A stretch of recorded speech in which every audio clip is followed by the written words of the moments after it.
you have a passion for tech. So maybe if you just want to explain what you do for FEDSAs, and then also why you think tech is so relevant for teachers and schools at the moment. Now, Peter, I think if I had half an hour, I might not have had enough time to talk about how important tech is. But FEDSAs is the Federation of Governing Bodies of South African Schools. So we serve school governing bodies around the country, and my niche is that of education technology managers. So we want to advise our members and schools all around about the sensible use and integration of technology for better learning outcomes. And that can be unpacked, but that's the short, concentrated version of it. Yeah, to answer your question, why do I think tech is important for teachers? Sure. My first reaction would be, why not? But if I can give you 5 quick bullets, I think number one, it's efficiency. We've got to be more efficient in what we do, and tools of our time make us faster and better at it. I think a second one is time. When I visit schools, teachers always tell me, if I could sell time, I would be the richest man in the world. Third on the list, I would say, is something to do with enriched classrooms, enriched delivery, visuals, epic experiences, and that sort of thing. Something that's part of our time is personalized learning, on-demand learning. So we've got to look at a few of those things. And yeah, so that's my reason for thinking it's really important for schools to invest in technology and work hard at it. And yeah, let's dream not of the future, but let's dream of today. Awesome. That I love that. And in a way, I'm glad. No, that sounds terrible. Not glad that Ashley's not here, but how amazing that you are here, ready and in the gap, and that this is your expertise. So today, everyone, what we are going to be talking about is that dream tech.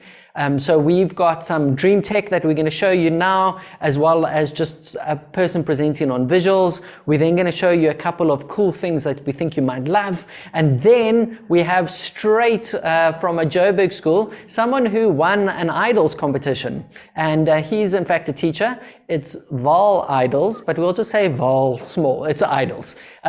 He's going to intro and he might even sing. And then we've got a bit more cool tech that we're going to show you. And then right at the end of the day, we are going to show you, last up is Google and Microsoft Lens. So it is really, really cool stuff. And then just a couple of competitions. So we love competitions. So just remember, we're going to be giving away a couple of things. Also, please check out our exhibitors. If you go to, we've got about 30 in there and they're all amazing companies. But if you visit 10 of them and if you go to the booth and you like them, have a chat with them and say, I'm happy to share my details with them. So find the ones you like. If you go to 10, you can get into the prizes to win a visualizer and a webcam from PPM. So I've got a funny feeling we might see that showcased quite soon. So please go visit the exhibitors. Every exhibitor is putting on discounts and amazing prizes for you. So there's a lot in there.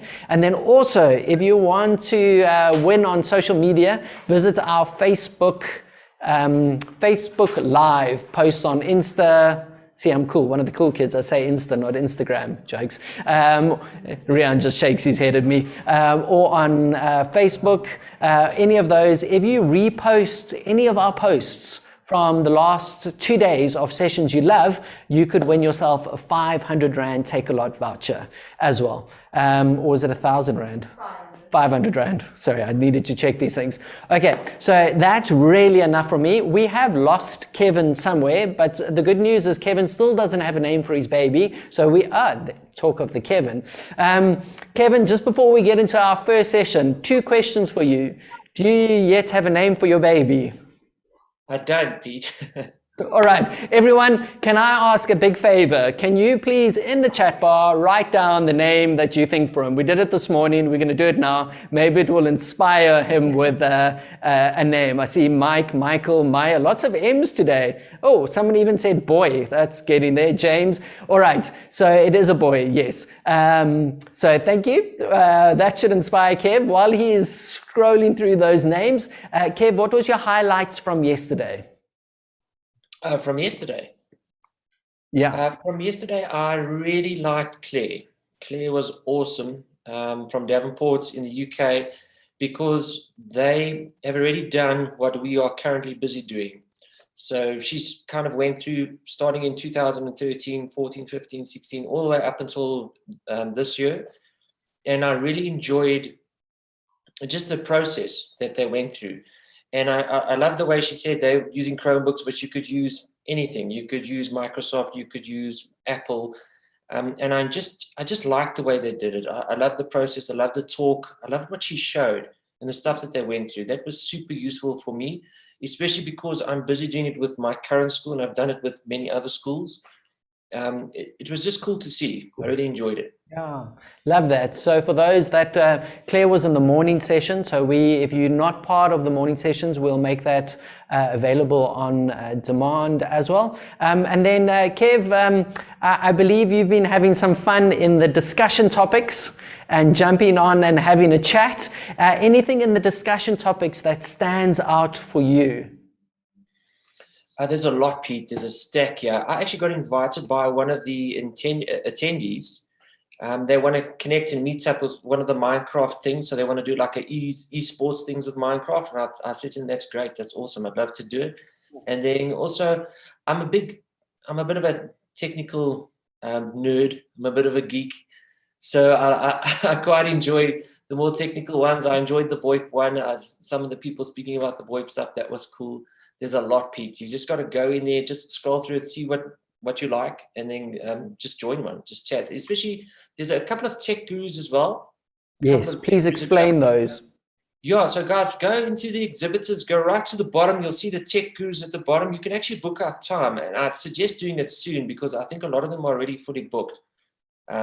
So, try and jump in. And then I know Frankie from Saxonwold. He's excellent if you're a teacher and you want to meet up with Frankie. He's really good. I enjoy Frankie's his personality. So Frankie is going to be chatting to us later. So that is our presenter for later in the day. And Lorata was on yesterday. Lorata's also excellent, great lady. So go into exhibitors, go to the bottom, go to the tech guru section, and then book a slot with one of them. All right. So, Kev, thank you. For those who I didn't properly intro, Kev is the IT manager or head of tech and innovation at Fourie. So he keeps us true to making sure whatever we do is relevant for schools. So, Kev, thank you so much. We appreciate you on. He's also one of our tech gurus. So if you want to book some time, he is phenomenal when it comes to just his understanding of tech within the school and using tech. So please book out some time with him. And then Kev, I hope some of those names in the chat bar inspired you.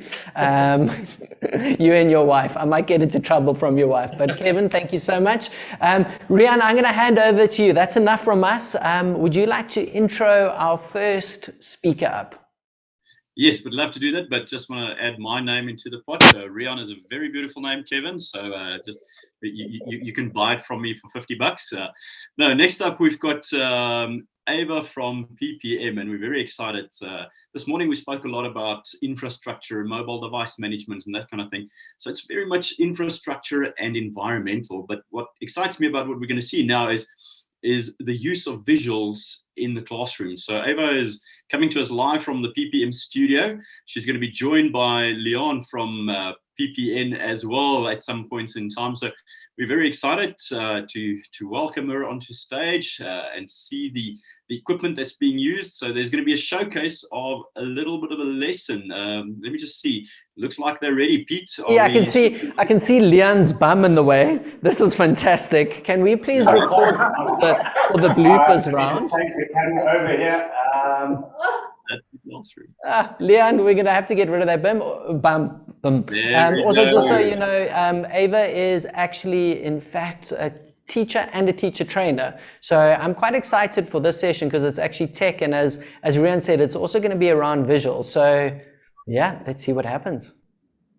All right, great. Thank you, guys. Thank you very much. So just to introduce myself quickly, I thought I would start the session and then hand over to Ava. So for those that don't know, I'm Leon from PPM Audiovisual. I'm the product and solution specialist. What we've set up for you guys today is basically we've created a mini classroom. So we've got Ava over here who will be giving our PPM staff a lesson. So if I just move the camera around, you'll see we've all located them around here in the showroom. So we've got 5 of them. All right. So basically the tech that we're going to be using is we're going to be focusing on a visualizer for up and close visuals of what the teacher is going to be doing in the classroom. And then at the back, the camera, the view that you guys have now is our new auto tracking camera, which basically, without the educator having to wear anything, push any buttons and stuff like that, the camera will automatically follow the educator around. So I'm going to hand over to you, Ava, and thank you very, very much for your time. Thank you very much. Thank you so much for inviting us to join this afternoon. It's fantastic. And my passion is teaching mathematics. So I'm going to ask my participants here, how many of you love mathematics? Put up your hands. Oh, geez, a few of us. How many of you hate mathematics? Yeah, one at the back there. And how many of you don't mind mathematics? Yes, yes. But we all use mathematics every day. So what I'm going to work with today is teaching origami. So may I have my PowerPoint, please? Is it set up there? Thank you. So we're learning, I'm learning. It's the first time I've ever used the cameras that track me. So that's quite exciting. So what I've titled mine today is Ignite Passion for Origami, Creativity and Mathematics. And we're going to make our own shapes today. So you might say, why origami and geometry? Well, the reason is that it's aesthetically pleasing and fun to make. The mathematics is inherent in the paper folding, and it's very good for three-dimensional spatial problem solving. So it makes new pathways in the brain, and it helps us build muscle memory. Let's jump in quickly and talk shortly about left and right brain teaching styles to teach mathematics.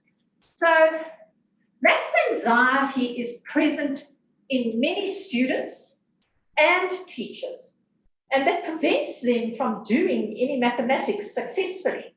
And the important thing is that if a teacher is maths anxious, he or she passes that on to the learners. So one of the ways of reducing this anxiety is working with origami and paper folding. So it also helps activating the right brain spatial three-dimensional problem solving. So if you look at these shapes that the guys made, we had a recent lockdown, and I had a group of grade 7 boys who made these fantastic items for me. So we have, I'll go through the names as we work with the other things, but they loved it. And the mother was so delighted, and she said, thank you so much for engaging and teaching our boys so successfully.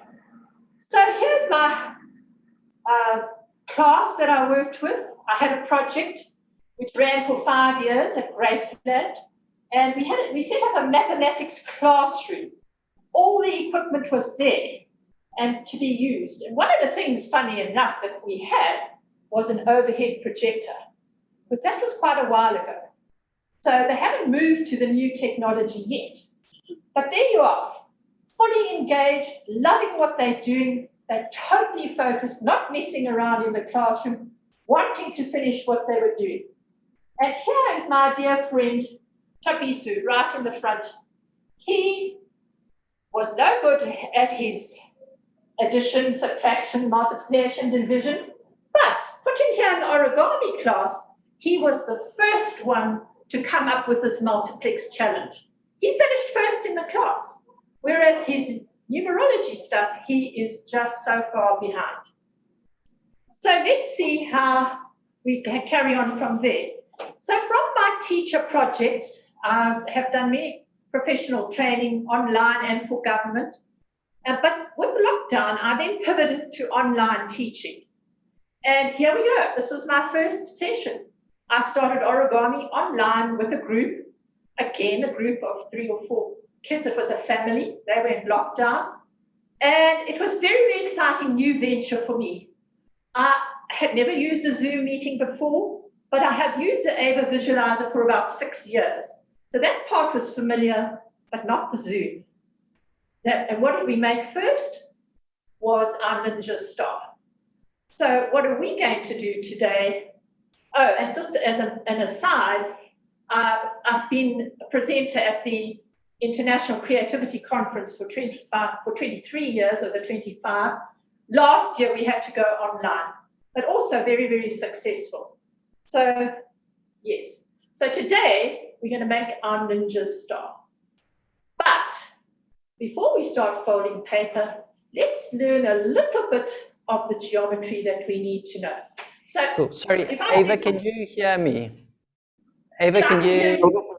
Awesome. Sorry, if you can let Leon know, the background screen that we're looking at is a blur, so we actually can't see what you're popping up on the screen.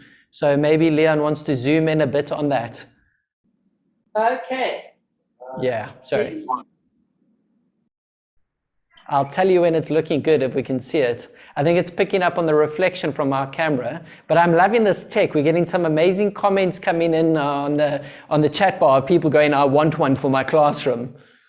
Well, they need to have one. Yes.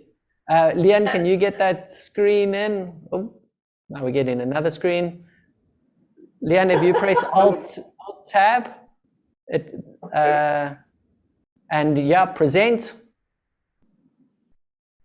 There we go. I can now see a presentation that says, what is a polygon? Oh, good, good, good. So you tell me you didn't see the rest of the presentation. I'm so sorry we didn't. We were trying to message Leon in the background because you were in full flow and we didn't want to disturb. So, but please do continue. We'll carry on. So now, because before we start our paper folding, we want to know what is a polygon. So the first thing is a polygon is a closed figure with straight lines, and it's in a plane, same plane, and it's the important thing is that it forms a closed figure. So it'll be either a triangle or a quadrilateral, or parallelogram, whatever. So there you go. That's a polygon. So I'm just showing the group what a polygon is. And these are irregular polygons. And you see that they do not close at all. So it's not a closed figure. So that is not a polygon. What are we going to do today? We're going to use our tangrams. Those are the packets of triangles that you've got.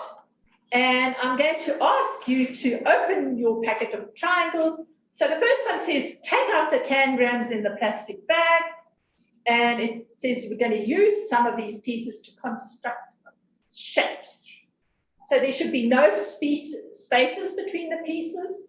And the pieces need to touch edge to edge. They can't hang over and overlap. That's important. And the next thing is, here we've got two examples of what we do not want. So can you see there, they do not touch edge to edge. I don't know why my laser is not working, but never mind. So they do not touch, so that is not a polygon. And here the next one, that is also not a polygon. But here we go. We are now going to take out our 4 triangles and make our polygons, and you can make any of these shapes that you like. So, but you have to use all 4 triangles. So maybe I can swap to the visualizer now, please, if you would help me with that. Because now I want to help them. Oh, here we go. This is what we're making today, by the way. But first, we're going to start.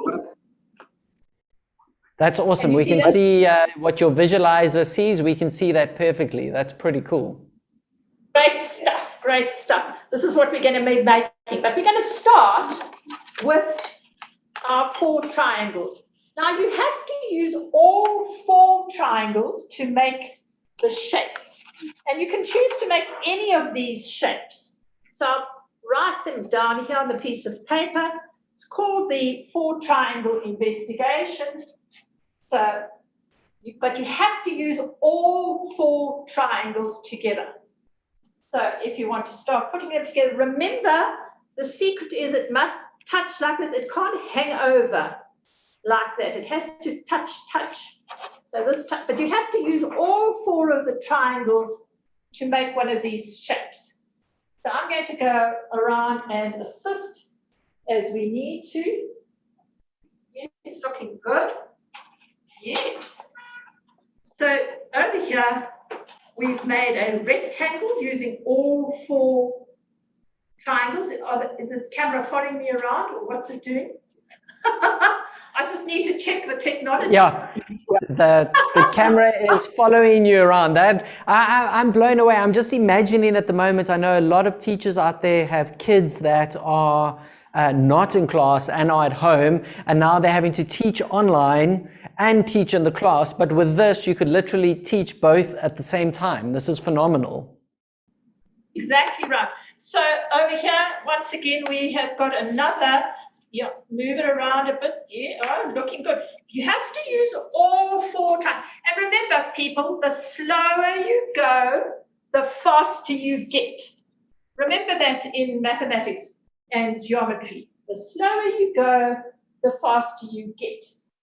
Okay, looking over here, we've got 4 triangles put together, but we've got something hanging over. So yeah, that is not part of the rules of the game. Remember at the beginning I gave you the rules of the game, what they have to be? It has to be edge to edge. Can you move your one? Yes, move that. See if you can get, but we've got to use all 4 triangles. Oh, that's starting to look fabulous. Yes, yes, join it on. Ah, lovely. I love that shape. So if we look, do you mind if I touch your work? Yes, you can. I can. Okay, so let's have a look and see what shape he's made. Starting with my finger on the vertex here, I go 1, 2, 3, 4, 5, 6. Does anyone know what a 6-sided shape is called? A hexagon. Yes, very good. Well done, well done. So here we have our first hexagon. So we now have had a rectangle made. We've got our hexagon. Anyone want to try something different? Use your 4 triangles. Ah, what have we got here? Isn't it a pentagon? No, it's not a pentagon. It's a trapezium. Yes, Ah, yes, cool. yes. We have a trapezium. Now, do you mind if I touch your work? So now if I put my finger on the vertex here and I count 1, 2, 3, 4. So it is a 4-sided figure. What family does it belong to? Anyone know? 4-sided figure belongs to the family quadrilaterals. That's the name for it. So its name's not there, but that's okay. Anyway, can you see? Oh, fabulous. Yeah, we have, what is it? Have we got here? A triangle. A triangle, yes. And if I put my finger on a vertex and count the sides, 1, 2, 3, I have a 3-sided figure, which is a triangle. Yes, now we could spend quite a lot more time with this, but unfortunately, we have a limited session this afternoon, so I want to jump in and do our origami. Are you ready for that? Yes. Excellent. So pop your triangles in a plastic bag, and let's take out our paper. And away we go. So now, just to tell you a little bit about PPM, when I started working with my big project, teaching teachers, at that time, PPM helped us a lot in that they supplied overhead projectors to the teachers. We were working with grade 7 teachers at the time. So my working goes back a long, long way with PPM. And I have to say, if ever you have a problem, you pick up the phone and say, I have a problem, and they're there with a solution immediately. So I absolutely love working with them. And then the visualizer, of course, I acquired quite a while ago, it's about 6 years ago, and I can't live without it, especially working online. So Ava, just so you know, in the background, we ran a poll and we asked, do you still have an overhead projector in your classroom? And interestingly enough, 35% of the respondents said yes. So a lot, I think, are dreaming of having this visualizer and the team from PPM helping. Well, it's the first time I've ever had a camera following me around, and I'm loving it. So there you go. I must play to the camera, which is my good side. Okay, so here we go. We're going to work, and we are aiming to make, anyone know what shape this is? Let's count the sides. So we're going to go 1, 2, 3, 4, 5, 6, 7, 8. What shape is it? An octagon, yes. And when we push it together, what we're going to form now is a ninja star. And of course, the kids absolutely love it. And so do the teachers. Hey? It's a ninja star, yes. Yeah, okay. Take out the opposition. Okay, we're going to start now with a piece of paper.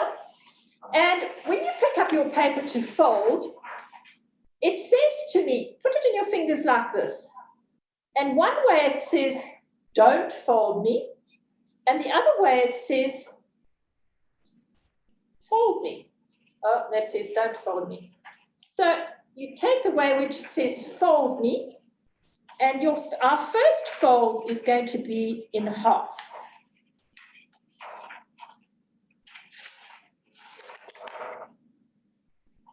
So, yes, edge to edge. You have to be a bit picky. And use a crispy creaser. The nicer your lines are, the better. So can you see that I'm appealing to the right brain students here? When I was giving the instructions earlier on, that was very left brain. But during your lesson, you have to cater to both right and left brain. Okay, so our next fold, take the bottom left corner, and you're going to fold it across to the top and do a crispy crease. Do you recognize the shape that we've got there? Once you've made it. What shape have we got? Triangle. Okay, good. So now we open it up, and you see we've got one horizontal line, and we've got one diagonal line. Now we're going to put in the other diagonal. So we're going to take the bottom left-hand corner and fold it across to the top. There it is.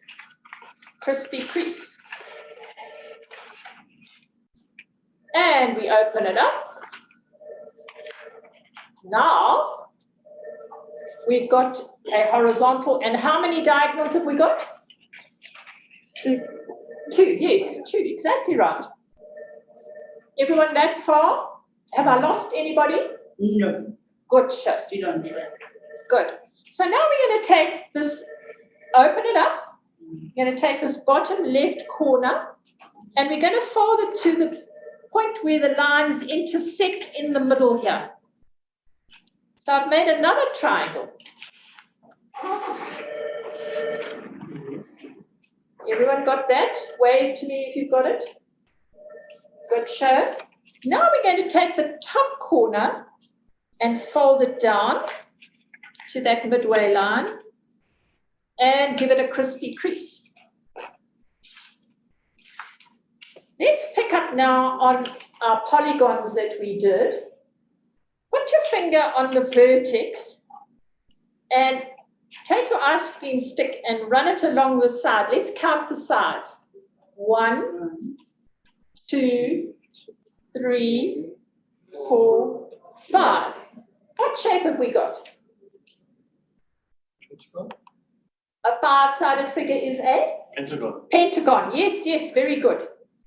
Okay, so now we flip this over and close it up. Anyone recognize this shape?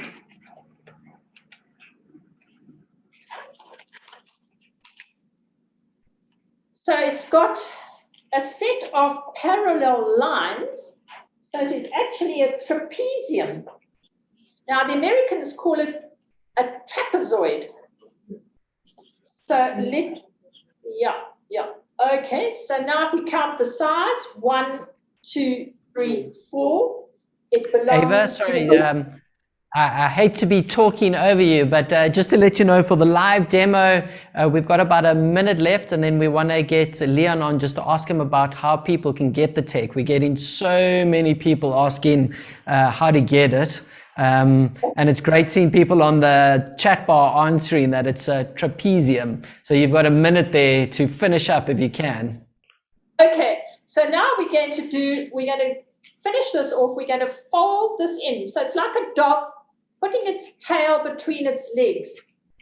And that pushes in and folds up there. There's my first piece. And that, if you recognize it, is what? A parallelogram. Now, I'm going to carry on teaching my students, but in the meanwhile, I'm going to just show you how to put this together. So here we have 2 parallelograms that I've finished, and I'm going to tell the story about crocodiles swimming in the lake, and there's no water, big drought. So this crocodile decides it's going to bite this other one by the tail. Here's the crocodile's mouth, and it goes along, bites the tail, and then grabs it in the mouth and pull it tight. So now it's stuck into position. And you carry on, and you will now do 1, 2, 3, carry on, and at the end of it, you will have 8 of them put together, and there you have your octagon. Wow. Done 8 more. So just to give you my details, you can get them from PPM, but there I am, Ava Beebeck, at global.co.za, my phone number, and you can get hold of me on WhatsApp if you would like. Thank you so much. Ava, thank you so much. That was so interesting, and the chat box is alive and kicking. Thank you for your presentation. I think I learned a few words. I remember when I was in grade 9, well, when I was there, it was still standard 7. We also used the overhead projector, and I was one of the school kids that had to replace the light bulbs inside. So I was on a tech team in early 80s. I'm not going to say when. Ava, thanks for your time. Leon, I don't know if you're close. We've got a lot of questions. How do we get this tech? What is the tech that is needed? Who do we speak to get this vibe in a different learning space?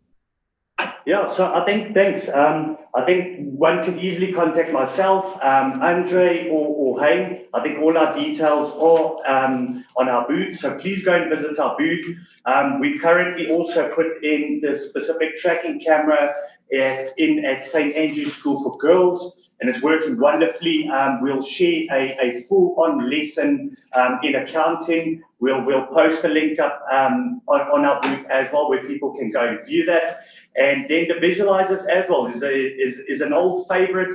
I mean, those are available. So we do live demos. So I think people just need to reach out to us if they want to try and test the products. We're happy to loan the products for a week or so. And I know we're going to get flooded with requests, but I'm pretty sure we'll manage that and we'll make it happen. So yeah, we just need people, whoever's interested in going the route with tracking cameras or visualizers, or really just wanting to know where do they start, reach out to us and we'll gladly assist and kind of put a roadmap together for you guys. Good stuff. Leon, I've got a question or two for you, if you don't mind. Yeah, the tech is really good and fun, but talking about classroom spaces and the efficiency of it, does the visualizer have the option to record the lesson so that it's available later online? It's such crisp, clear visuals. And what happens underneath the camera is so brilliant. Does it record the voice, the video, both of those? How can one duplicate a lesson so that you don't have to redo it again for someone that might have missed the day, lockdown learning, or being sick, or just going out to a sports event or something? How do we help teachers? Yeah, so perfect. I mean, like I said, or my discussion yesterday was around the foundation. And I think the foundation for any classroom is a visualizer, because what the visualizer allows you to do is exactly that, to capture information, to record that information, and to share that. I mean, there's so many platforms available, free and paid for versions, to share that information to the students. So really, in a nutshell, what you need is a visualizer, a computer, and an internet connection, and that would allow you to do that. In terms of the camera, again, the cameras are really just an add-on. So I think the tracking camera is nice for those students sitting at home to get a feel for the classroom, how the teacher's moving around, walking, writing stuff on the board and stuff. So that really they're sitting at home, but they're really in that classroom. So, I mean, that just adds it on top of that. So really what you need is a computer, a visualizer. I mean, the visualizer has a microphone built in. Alternatively, one could buy a wireless microphone headset, and that an educator would wear so that you can hear them clearly around the entire environment. Brilliant. No, you've really got us excited. I think we saw something in action rather than just it being tech. We saw education, and I think that's the important bit of this afternoon. So thank you, Dava. Thank you, Leon. You can catch them at their booth or pop a question into the Q&A box. I'm sure they'll be following that. I'm going to hand over to Pete. Pete, up for our next session. Awesome. So Rian, thanks for helping host that. Leon, if you can hop onto Hoover, there are lots of questions for you to answer. Lots of people are asking how to get a visualizer. The easiest way to get a visualizer is to go visit 10 exhibitors, and you will then go into the prize. So just go on, like them, enter that you would like some info from them, say hi in the chat bar, and that gets you in on the draw to win a visualizer and a webcam. So you will be halfway there. Also, Leon didn't have time to answer a couple of those other questions, but please visit them on their booth and you can check them out and ask all of those questions. All right, but without further ado, it is my pleasure to invite the people from Sisonke that are going to talk about Impero. So what we're going to do is we're going to do 2 little inserts now about some really cool tech for your school. And then we've got Frankie, who's hopefully going to be serenading us in his session. So first up, Neela, if you want to jump on, and Nicholas, you guys are there, I see. So there we go, brilliant. So Neela, please can you speak us through some of the key features and benefits of Impero Classroom Management, and welcome on stage.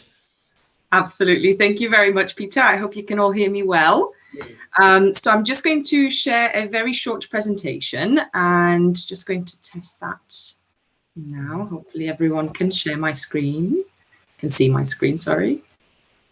See your screen, if you just press Alt Tab, it's showing, yeah. There we go, yes. And if you just click Present, there we go, we got it. Great, thank you very much. Great, so just a very short presentation. I'm just going to introduce Impero software to everyone and give a little bit of background of who we are. Of course, introducing myself as well. So my name is Nella. I'm the EMEA channel manager at Impero. So obviously, after we run through the introduction, I will be very keen to go into how Impero actually supports classroom engagement through the use of technology. And our long-term partner, Nicholas from Sisonke, will then give us a show of the actual software and to give you guys an idea of how it works in a real classroom. All right, so for the last 19 years, Impero has been providing schools and colleges around the globe with solutions to support student safeguarding, classroom, as well as network management. So unlike many of our competitors, Impero is 100% focused on the education space and understands the local and the global requirements of schools and school groups. And following our recent acquisition of NetOp, we now have over 5,000 customers in over 95 different countries and are able to support them 24/7 while also looking to expand our product portfolio in line with the challenging and the changing environment that we are facing today. So today we'll be presenting our flagship solution called Education Pro, which includes a combination of 3 different modules. Classroom management, which essentially helps to support the engagement and the focus of learners in digital classrooms, with teachers having full control over the use of the devices during the lessons to essentially avoid any distractions and ensure that the lessons run smoothly.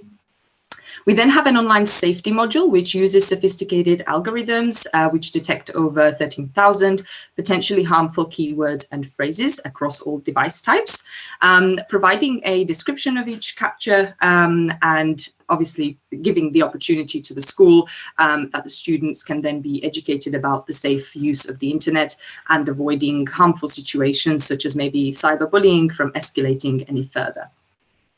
And last but not least is the network management module, which actually allows staff, IT teams and staff to actually streamline IT processes with remote control capabilities, and gives a comprehensive suite of administration tools that essentially help the IT teams manage an entire network from the comfort of their own office.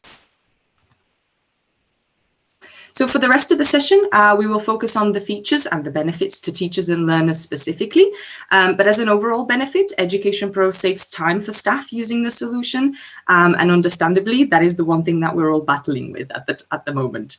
The other key benefits Education Pro brings, and which Nicholas will show you shortly, are focused learning by using features such as broadcast screen and real-time monitoring, which essentially helps teachers identify the progress and the level of support that each student requires. And of course, also improved communication and safeguarding, which essentially using the keyword detection functionality along with messaging functions allows the schools to safeguard their students and address online behavior in real time, which hopefully then leads to improved academic performance, because as we at Impero believe, happy students are productive learners. So thank you for listening to me today. I'm now going to pass over to Nicholas.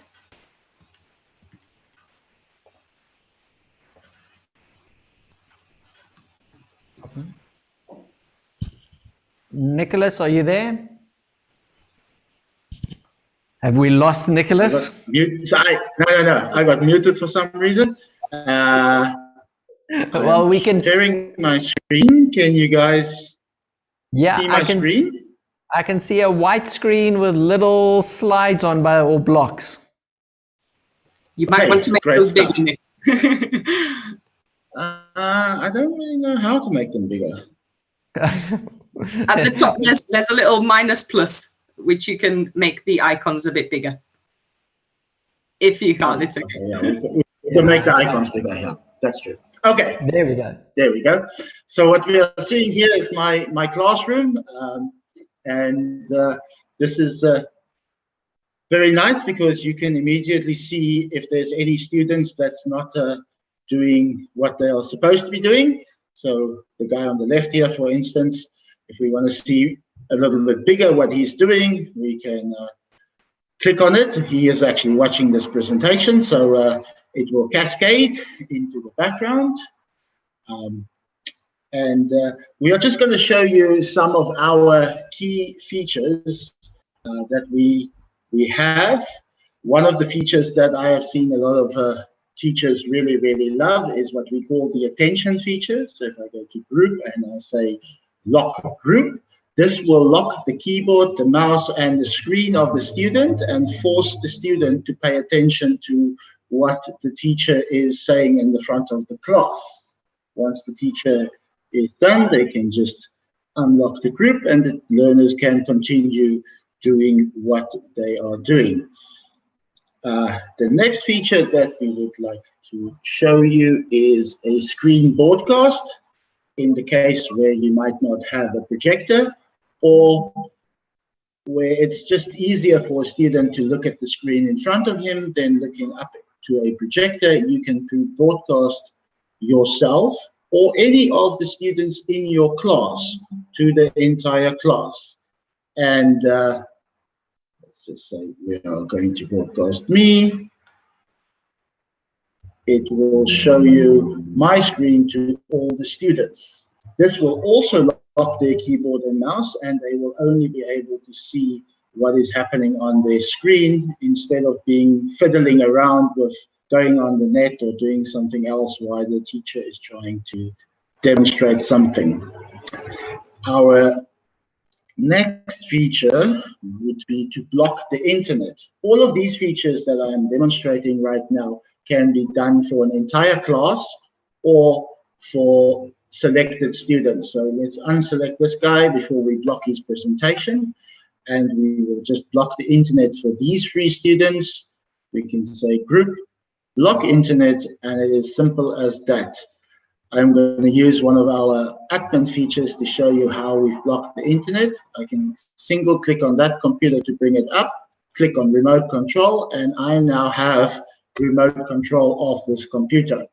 So if I try and refresh this page, I will get a message that says the internet is disabled.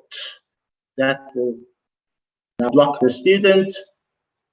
In fact, all of these students are blocked, but you would not need to refresh the page in order to see the block message. Right, so let's just unblock them, and it's as easy as that, and they now have internet access again. We can also engage with our students by sending a message. Sorry, Nicholas, just while you are doing that, just a heads up, you've got 30 seconds left, and I'm amazed that you can actually focus the kids in on one area. That's incredible by blocking them. But please do continue. You've got 30 seconds. All right, so we can send a message. This will send a message to the entire class. If I say send message, you can see the messages popping up on the students' computers. One more thing that I would really like to show you is our keyword detection. So obviously I have not set it up with a real bad word, but let me show you. If I try and type in a bad word. Oh, let's see. It's too small for me to read. We'll have to make you say it out loud. Okay, so on the side here, I got a notification saying that I took in a bad word. I also have a red application there, and if I go and have a look at the computer here, I have a screenshot of it. There you can see the bad word, and you will also be able to see the... So Nicholas, that's sadly your time. Yes. If you have, if you or Neela have some closing remark. A closing remark, sorry. I think if you want to see a proper demo, please visit our stand. We've got some demos scheduled. We are also very, very happy to do a one-on-one demo for anyone that wants to have a look at it. That is amazing. Also, everyone, just so you know, there is a poll on your right. So what we do is we push out polls so that you don't have to try remember everyone's details. So if you click that poll that you would like them to send you more info, it allows us to connect you with them, and then they can send you some more information. But Nicholas and Neela, thank you.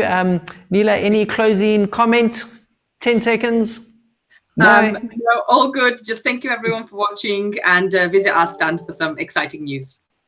Awesome. Neela, thanks so much. That's I saw a couple of people going, oh, I wish I could block my students with that tech.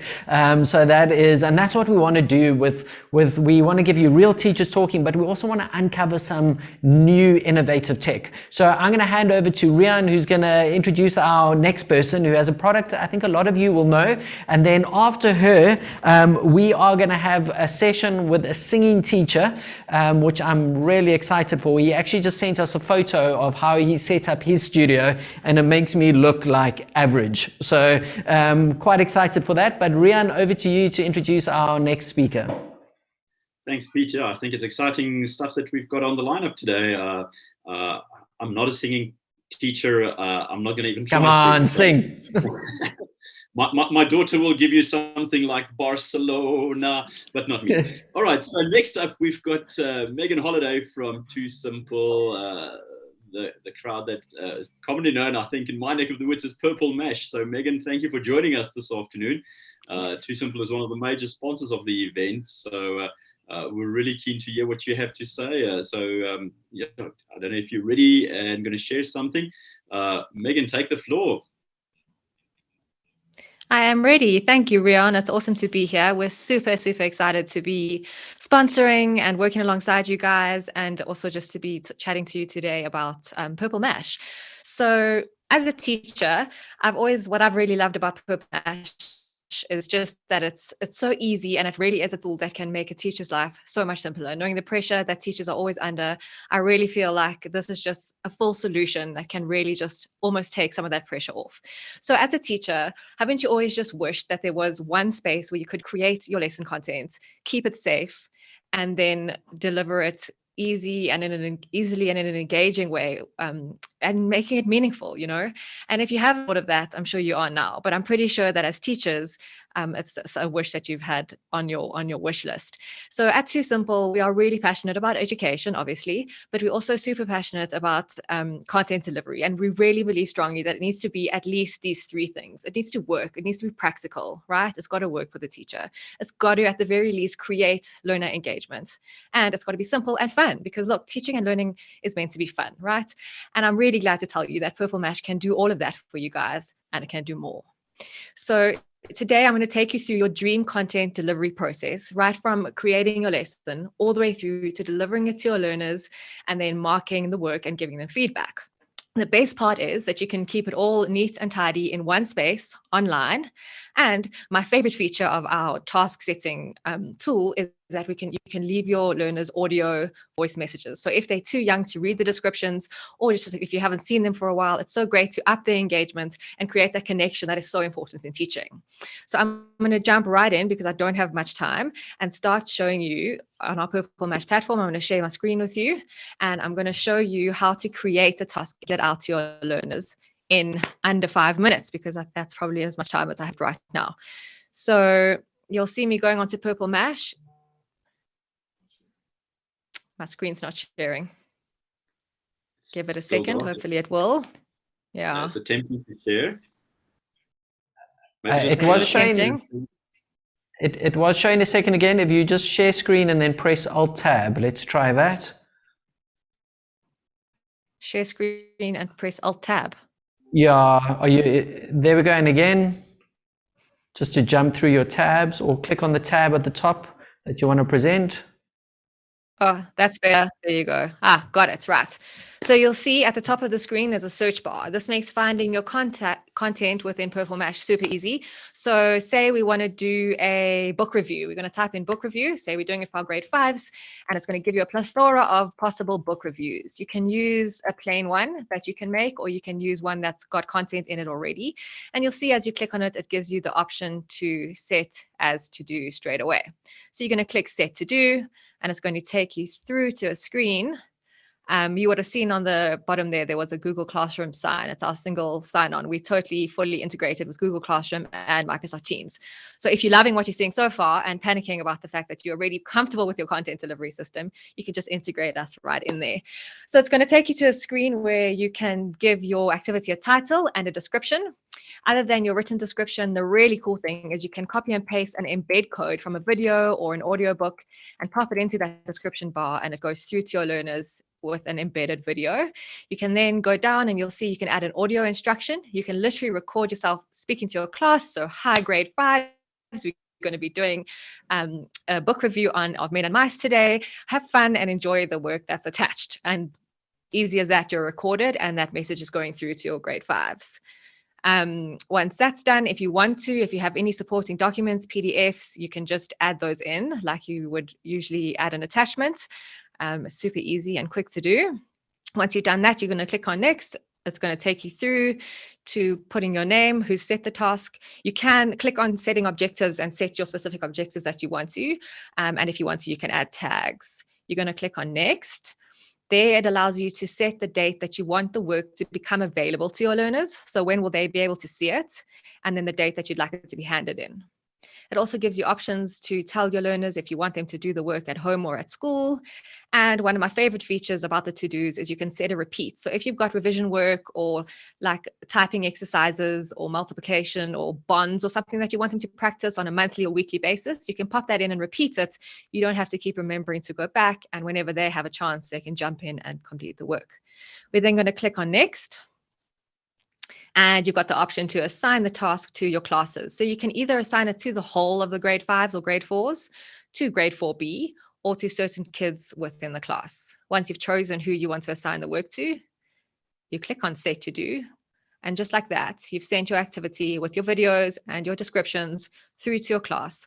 They'll get a notification on their end at this notification bell on the top, and you can go into your to-dos folder and see all the to-dos that you have due coming to you. All right. So that in a nutshell is the main way that teachers are using Purple Mash as a content delivery tool. There are other tools within Purple Mash that do content delivery. And whilst you can use them for content delivery, you can use them for other things. There's an amazing blogging platform called To Blog and an amazing email platform called To Email, where kids start to learn to blog and email in the safety of Purple Mash, and you can also deliver content on those. The other thing I wanted to tell you is once the kids have handed their work back into you, there's an awesome marking section where you can go and mark their work.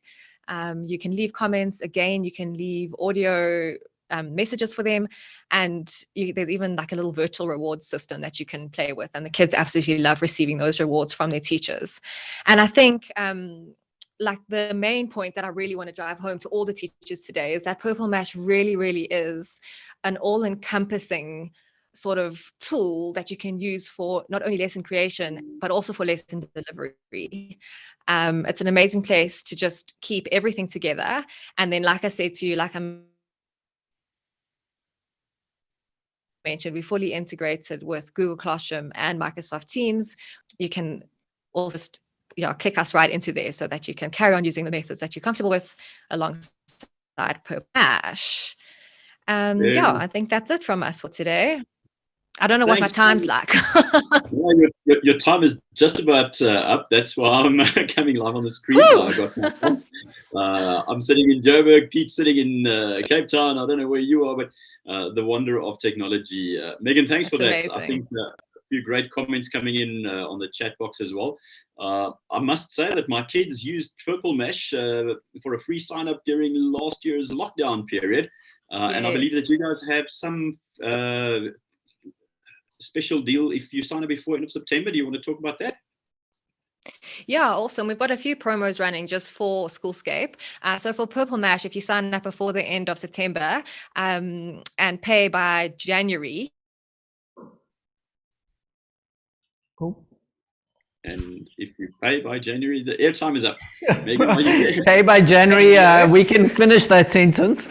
Sorry, Megan, we lost you. You said pay by January, and we were just going to say get it for free for forever, and we thought we might get into trouble if we said that.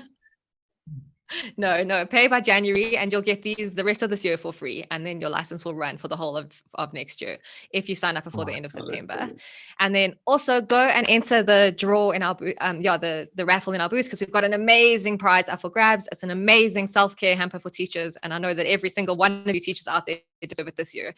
So please go and enter. Oh yes. Well done. Megan, I just want to add two things. My favorite from using Purple Mash last year with my kids, free advert from my side, is number one was the typing tutor to get young kids to start typing. My kids just loved it. And the second one was the paper-based 3D printing. So it's a flat page that prints, but you cut it out and then you make your own 3D. And that was just pretty amazing for my kids to play with. So kudos to you and well done. Yeah. Very much. Thank very you. Much fun. Thank you so much. And coming back into the real space with paper that you hold. Into the concrete. Yes, awesome. Thank you so much, Rian. Rian. Happy with that. Megan, thanks for your time. Please visit their booth. Give us some comments in the chat box. Remember their raffle and their special deal. Pete, it's over to you again for our next session. Awesome. Thank you, the new Ashley. You are doing a great job as my co-host. Thank you so much.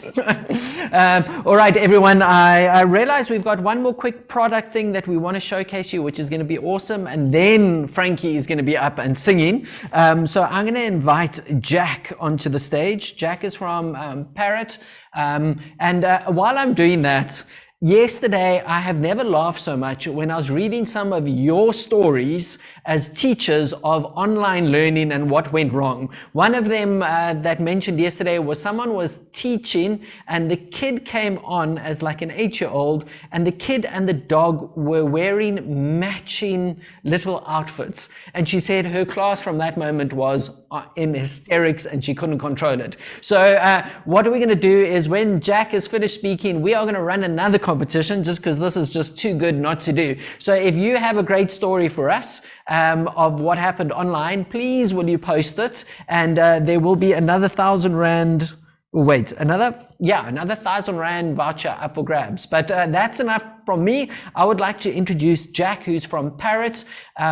We personally love Parrot. The other day, they dropped off a box of stuff for us. They said our studio was just not good enough and they wanted to help. And for nothing in return, they gave us some cool stuff. So that's why we're so much clearer, so much more professional. So we love the team from Parrot. So Jack, over to you. What do you have to showcase for us? Thank you so much. I would firstly like to welcome everyone and especially thank all the Parrot ambassadors that's currently in this session with us. For those of you that are not Parrot ambassadors at the moment, please feel free to join us for awesome time.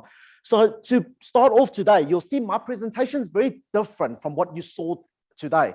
This is a camera streaming directly onto my item and a projector. That's why you can see me and all the reflection behind me. So what I'm going to do is I'm going to quickly share my screen with you so you don't see all the reflections. All right, let me share my sound as well. There we go. Do you guys see my screen? We can see your screen that you're sharing, and we can see your presentation. Oh, fantastic, lovely. All right, so today, guys, we're going to be talking about a very interesting item called the IR30. Now, what exactly is that? It's an interactive whiteboard. Now, you might as well heard that from everywhere you go. I want to go smart. I want to go interactive. But what exactly does that mean? So let's dive into that. Why exactly are we here today? It's because teachers are noticing students are sleeping in your class. They're not paying attention to the lessons that you create. They're not taking notes. They fail tests and exams. What are the results of that? The results are the teachers have to repeat lessons over and over and over again. That is time consuming, and we are here to help you eliminate that.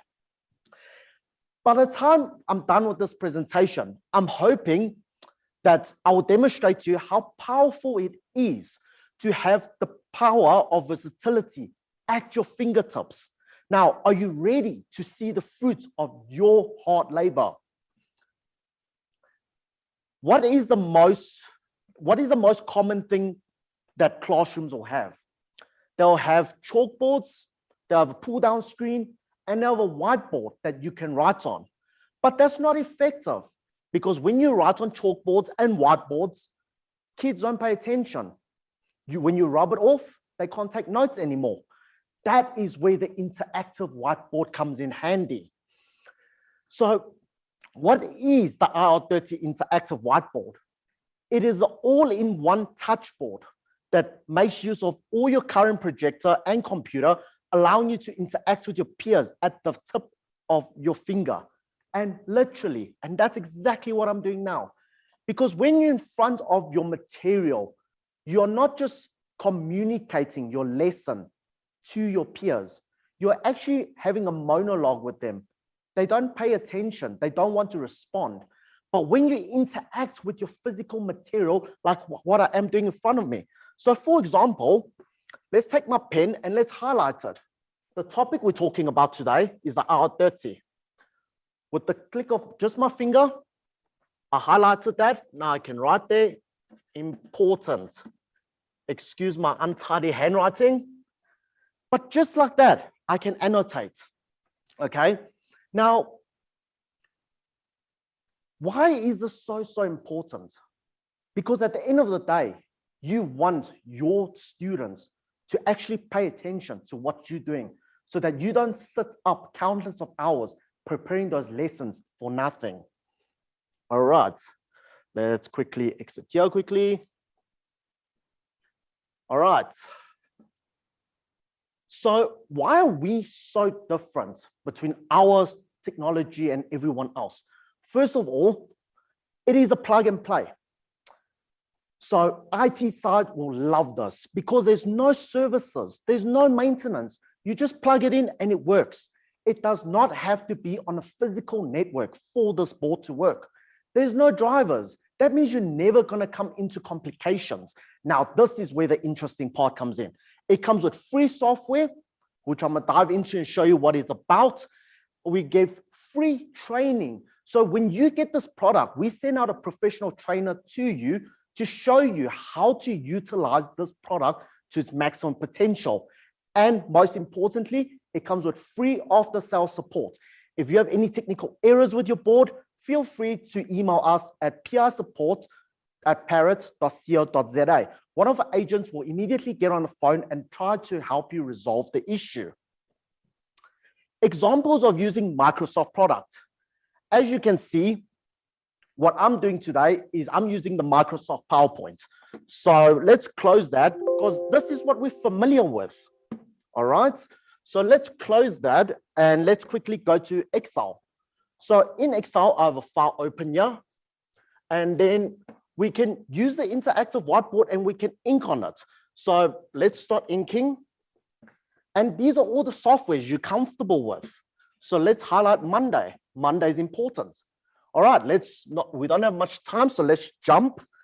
Let's dive into Teach Infinity, the free software I told you about. Now, why is this so important? Because in a normal school environment where you got a whiteboard and a chalkboard, when you write something, it disappears.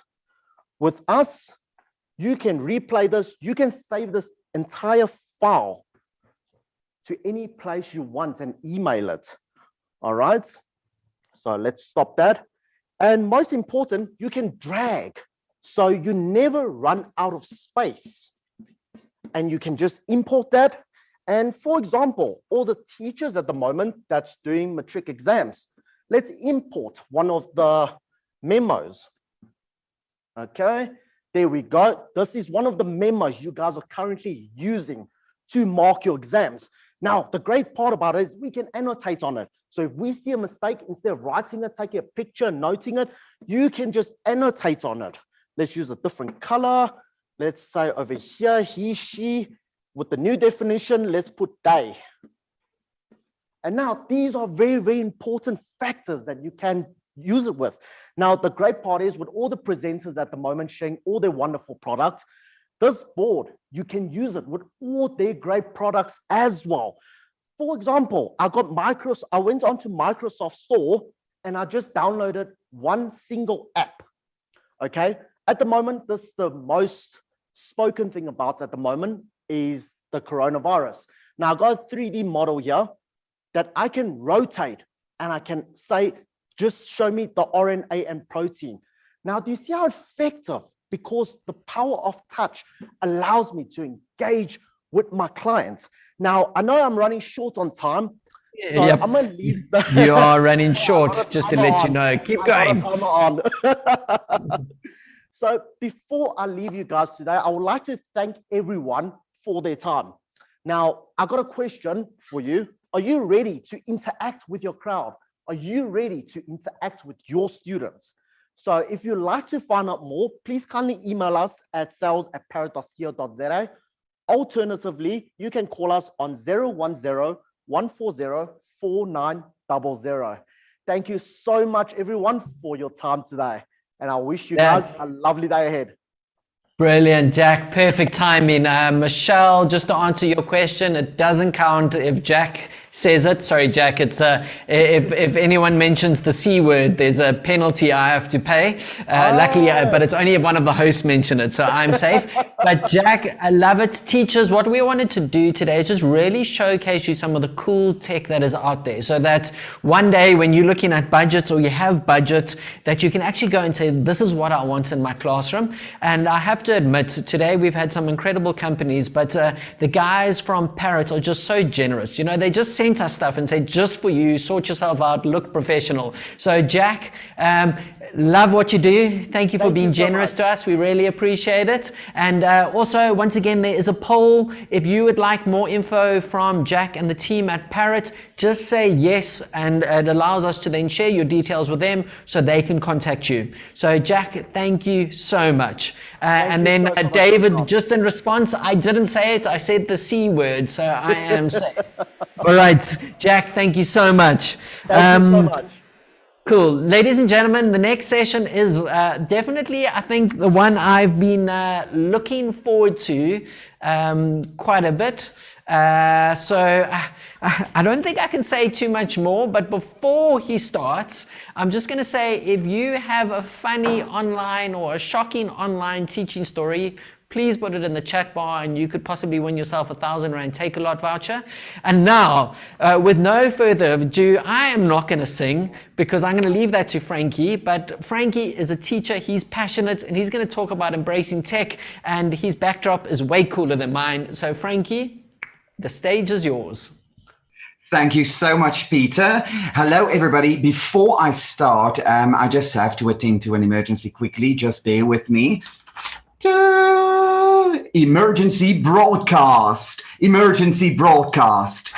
Do you feel blue and like you've got too many tech tools to use? Do you feel overwhelmed and you feel like you lack a little bit of energy and inspiration? Well, I've got the answer for you. Vitamin TR, Tech Rejuvenation, at a Schoolscape nearest to you, and in this case online. Terms and conditions apply. No, I'm just joking. There's no terms and conditions. Hello, everybody. I'm Frankie Cilliers. I'm Head of Innovation at Saxonwold Primary School. And today, the purpose of my presentation basically is to show you how can we think differently around the current technology tools that we use, not necessarily explore with like very, very difficult tools, but tools that you are used to using and thinking differently around those tools. So I even made an ad for you guys. So I'm going to present my screen. Let me just click there. There we go. So the little ad that I made for you guys is, there we go. Peter, you can see my screen? No, we can't see your screen share. Try that one again. Okay, let me quickly share. All right. You've clicked share screen, you've chosen it. Yes, I did. There's a little error message coming up now. Oh, no. Oh, no. Let me just quickly go here to settings. Let's see if you can get it. But Frankie, I'm loving the energy that you've started with. This is why I was looking forward to your session. I think you might, yesterday we had 2 amazing sessions, but I think you might be en route to kick their butts. So let's see. But you're just going to have to work harder if you can't get this presentation, the video to work. So you've gone share screen, share a tab, window. Yes, I'm just quickly into the settings of Chrome. Just to make sure its background is there. It said, I do apologize, guys. I'll be with you now. Just quickly. While we are waiting for Frankie to sort that out, fun fact on Frankie, I've mentioned it a couple of times, but he is actually the winner or close thereof of the Val Idols competition. So we've had him sing one tune. If he can't get his video right, I think we're going to have to make him sing another tune for entertainment. And while he is doing that and he's looking for it, Frankie, I'll give you an extra minute to do that. We've got a competition going on live online on social media. So find Schoolscape Live on Instagram, Facebook, and if you repost, share, like, tag your favorite post from the last 2 days, you will then get go into the draw to win that extra Take a Lot voucher. So please do check that out. And then Frankie, what you can also do if you want is you can just email us your presentation or the video and we can play it from our side. Good. I think I figured it out. I'm going to do it one more time. And another fun fact of Frank, is Frankie also makes magical fudge. Multi-talented. So that is Tim letting us know from the team at Too Simple from Purple Mash. Thank you for that, Tim. We really appreciate that. Frankie, are you winning? I'm almost there. I'm just checking quickly here. I'm almost there. I'm so sorry about this, Peter. No, it's fine. While you're doing that, I see Kev is on stage. Kev, what do you want to say? Peter, I actually just wanted to share one of these stories with everybody. Please. It's actually in the chats. I'm pretty sure everybody's read it. I don't know if you've seen it. It says, my husband was teaching online at home with the dog sleeping next to him and snoring quite loudly. One of his students asked my husband if he was farting. I love it. Love it. That is brilliant. The community involvement here, guys. So yeah, put your stories in the chat. It's actually really great. I'm enjoying this one from Rachel. I won't be able to say it aloud. I had a little person in my class repeat to me how much her mum, beep, beep, beep, hates online learning, word for word. Her mum called me immediately to say she was sorry and that I was doing my best, the best I could as an online teacher. Legend. All right. I think a lot of teachers are being very much appreciated during lockdown learning or after the lockdown learning, because I think a lot of parents didn't want to engage in being the children's teacher, Pete. That's brilliant. Frankie, how are you doing there? Because what I can also do is do the next session quickly and then bring you back on. Okay, can we do that, please? I'm so sorry about that, Peter. No worries. So stay on in the background. What we're going to do is we're going to queue up. I'm just going to introduce them quickly. So we've got Kendall. She's actually just sent us a video because she couldn't actually come on live because she is isolating like most people. I can see my colleague Ashley, who's normally on stage with me, is chirping us in the background going, this is cool, that's good. So Ash, I hope you are feeling better. If you're still listening, you should be resting. But so Kendall is from 3P, and once again today we want to uncover really cool technology. So we're going to show you this clip from her on something she wants to share with you on some of their tech that they can offer. So over to the video that we have from her. I think it's about 5 to 7 minutes.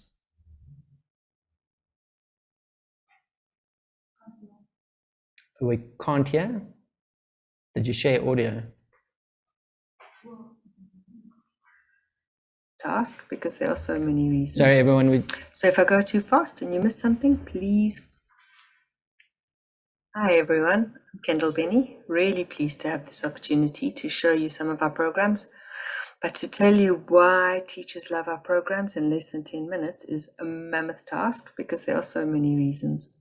So if I go too fast and you miss something, please connect with me and we can look at things at a more leisurely pace at another time. So 3P Learning is an Australian company that started with a group of maths teachers who wanted to make learning fun. So Mathletics evolved nearly 20 years ago now. Reading Eggs and Math Seeds evolved through an Australian publishing company that took their love of books online. I'll talk you through what teachers love about our programs using Reading Eggs as the example, but it does apply to all of our programs.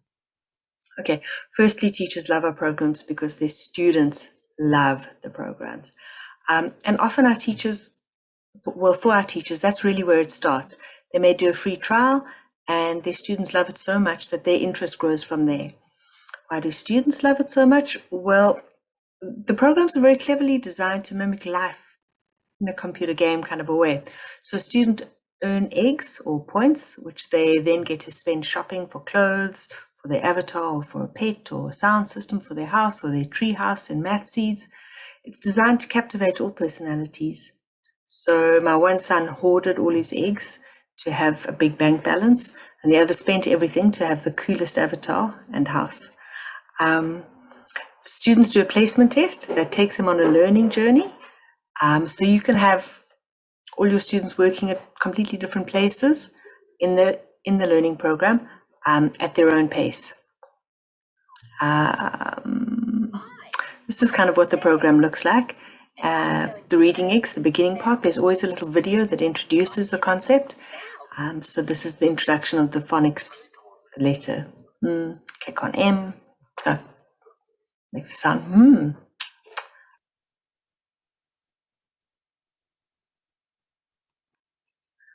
So this is what the learning journey on Reading Express looks like.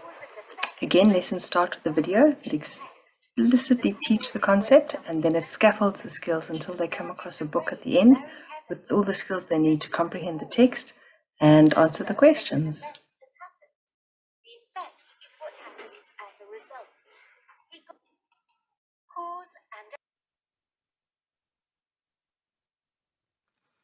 Okay, then the teaching resources are worth the cost in themselves. I've had principals marvel at the amount of support available for teachers. It saves hours of preparing resources or trailing through the internet. But most of all, it's structured, scaffolded, and it's a comprehensive set of beautiful teaching resources that can be projected, emailed, printed, and used in everyday teaching. Then because it's pedagogically sound, I've seen many teachers use it to a small degree until their own children start using it. And then they see the depth and the extent of the teaching and learning that happens through games. I wish more schools would do the research to correlate the use of our programs with improvements in literacy and numeracy. Most of my evidence is anecdotal. I think of a child who really struggled socially to express himself. The teacher started using the program extensively. His parents were on board. And his marks have gone from just passing with 40s to close to 60s in less than 18 months. But the real joy is to see the increase in his confidence and his social interaction. And teachers love the flexibility. From extending top students to supporting weak students, it fits all kinds of students. And it fits all kinds of teachers. Those who love tech and want to use it to teach, to play, to work, and to analyze the data, designing personalized learning journeys, right to across to the teachers who don't really want to go near it. They can really simply set it and leave it to their students, even if it's only for homework. And many schools have started just using the program in the computer class, and it's grown from there. The flexibility of use extends to being able to use it in your teaching, setting work as a lesson and backing it up with a PDF or physical resources. You can set work for fun, for extension, or for support, or simply let students explore what interests them at their own pace, at their own level, in their own zone of proximal development. This kind of just gives you a summary of most of what is on offer on Reading Eggs. Then I've got enough time, so I really just want to take you through some of the features of Mathseeds and then also of Mathletics afterwards. So Mathseeds has a very similar structure to Reading Eggs with cartoon characters that introduce and teach concepts with guided practice. The maths is presented in real life situations. For example, a pizza that needs to be shared out introduces fractions. And of course, all these activities earn acorns in the case of Mathseeds, which then they can spend either on their avatar or their treehouse. Okay, this is going across now to Mathletics. I have to mention the data that comes into all of our programs. Teaching in the modern condition allows for using data to design personalized learning adventures. We're no longer teaching students to work in factories where everyone dresses the same and does the same work. Students can now work at their own pace according to their needs and abilities. They can work in groups, and these resources really make it easy for teachers to design exactly that kind of thing, to see where the areas of weaknesses are, put them into groups, students who can fly, students who need work at certain areas, and move on there. The data is rich and comprehensive in both Reading Eggs and in Mathletics. This is what some of the reports look like in Reading Eggs, and teachers use these to help write their reports. And then lastly, back to the resources, from problem-solving activities that bring modern competencies to the fore: creativity, cooperation, communication in real-life problem-solving situations, right through to our range of textbooks that allow teachers easy access to the resources from multiple years, so that they can once again either extend the top students by easily calling up books and topics from higher grades, or from lower grades to support those students where that's needed. The library of over 2,500 ebooks with a range of topics to cover all sorts of interests and reading abilities. And then those are all have linked comprehensions, and the teachers get results from those comprehensions. Just quickly going over the advantages of Mathletics.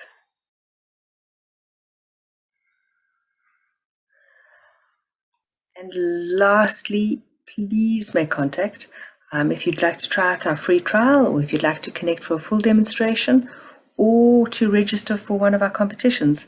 Currently, your school could win 3 months free access to any one of our programs. Just visit our booth and enter, or you can take part in our Book Week competition, which is running from the end of the month. More details are available online. Search 3P Learning or Reading Eggs/Mathseeds or Mathletics, or email me directly. Thank you very much. All right. Thank you for that, Kendall. Thanks for that recorded version. Frankie, come on stage. While you are coming on, I believe you've sorted it out.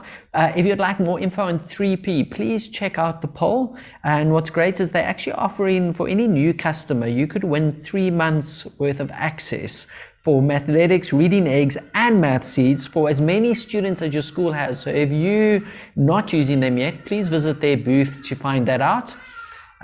Frankie, are you there? And you are... I am here, Peter.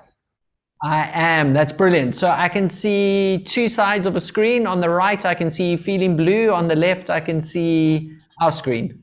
As in... Yes, it's working. So I must tell you guys, I just needed a little bit of vitamin TR to get me going. Unfortunately, with the latest update that I had to do on the Mac, it unticked under my privacy and security settings. It took the sharing ability away. However, I'm back and I'm here to inspire you guys and to give you guys some vitamin TR. So I'm going to move quite quickly because I know my time is quite limited. So if you guys would like to explore more in-depthly with these different tools that I'm going to show you today, please go to my exhibitors booth and you can book your one-on-one session with me. Tomorrow is the last day to do that. So you can also get some vitamin TR. So ladies and gentlemen, I want to encourage you to use what you've got at the moment, to look at the tool that you see in front of you and look at what you normally associate that tool with. If we think of a tool, a Google tool such as Google Slides, normally we associate it with doing presentations. So let's say we are learning all about pollution. What can we use Google Slides for? For a presentation. So are we going to say, hello, everyone, pollution is this and pollution is that? Or are we going to make small changes to that tool to actually use it to be able to create a new app or a new project that will add benefit to this application? So I'm so excited. I'm going to take you through the steps to plan a future-ready lesson. So these steps, it's little buttons that I put in there for you guys, so you can literally click on those little buttons. It will take you to the certain sections in the document. So basically, before you start using your tool and planning your lesson, you should think about the future and think about the skills that learners would need to thrive in the future workforce. Skills that will ensure that learners are future-proof. We don't know what the future holds. We're not sure what jobs there are going to be. We kind of have an idea of where the world is going to in terms of the future, coding, website development, and those type of things. But there are going to be jobs that we are not even aware of right now. If you think about a job such as social media manager, a few years ago, that was not even classified as a job. And it's now one of the most highest paid jobs in the world. So What type of skills are we looking at? We are looking at problem solving, critical thinking, communication, and today I'm going to show you exciting ways how we can incorporate those different future-ready skills into our lessons. So, of course, before you plan your future-ready lesson, the first thing that you will have to do, or that you can do, you don't have to do it, you can do it, is to link your lesson to a real-world problem. Because let's be serious, guys. We are currently faced with many problems in the world, and we cannot hide. Yes, it's important to bring in positivity into your lessons, but it's also very important that learners understand that we are faced with challenges in the world. There are problems, and that they are the future generation that can actually solve these problems. So when you click on that little button, by the way, if you want this little presentation or handy guide all about future-ready lesson planning, simply pop me an email at hello@frankiecilliers.com and I will gladly share it with you. When you click on that little button, it'll take you to the section. So what are ways that we can introduce a real-world problem to our learners? Well, you can use visual materials like videos. For example, my learners during e-learning lessons, we spoke all about pollution, and how did I introduce it to them?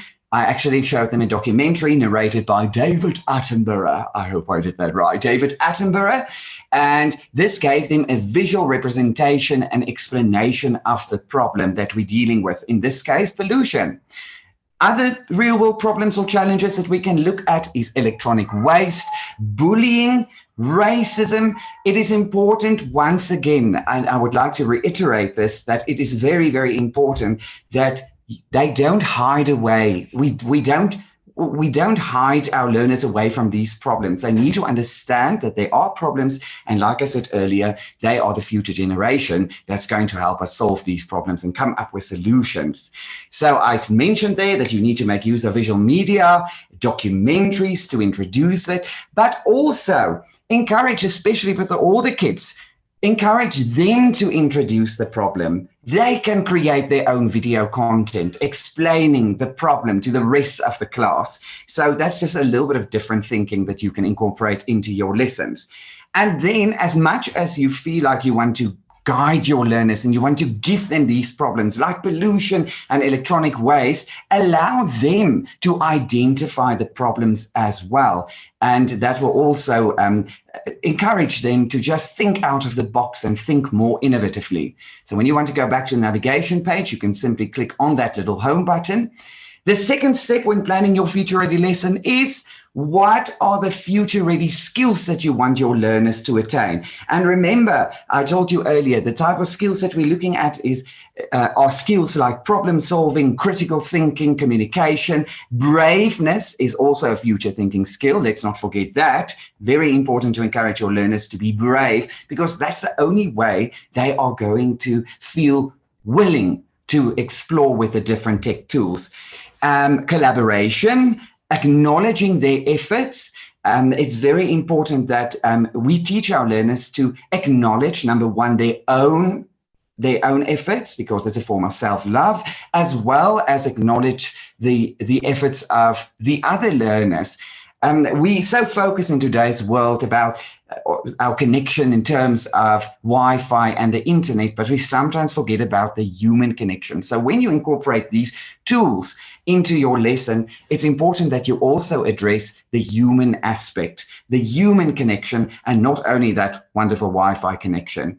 And then other future-ready skills that we can look at is adaptive thinking, the ability to unlearn.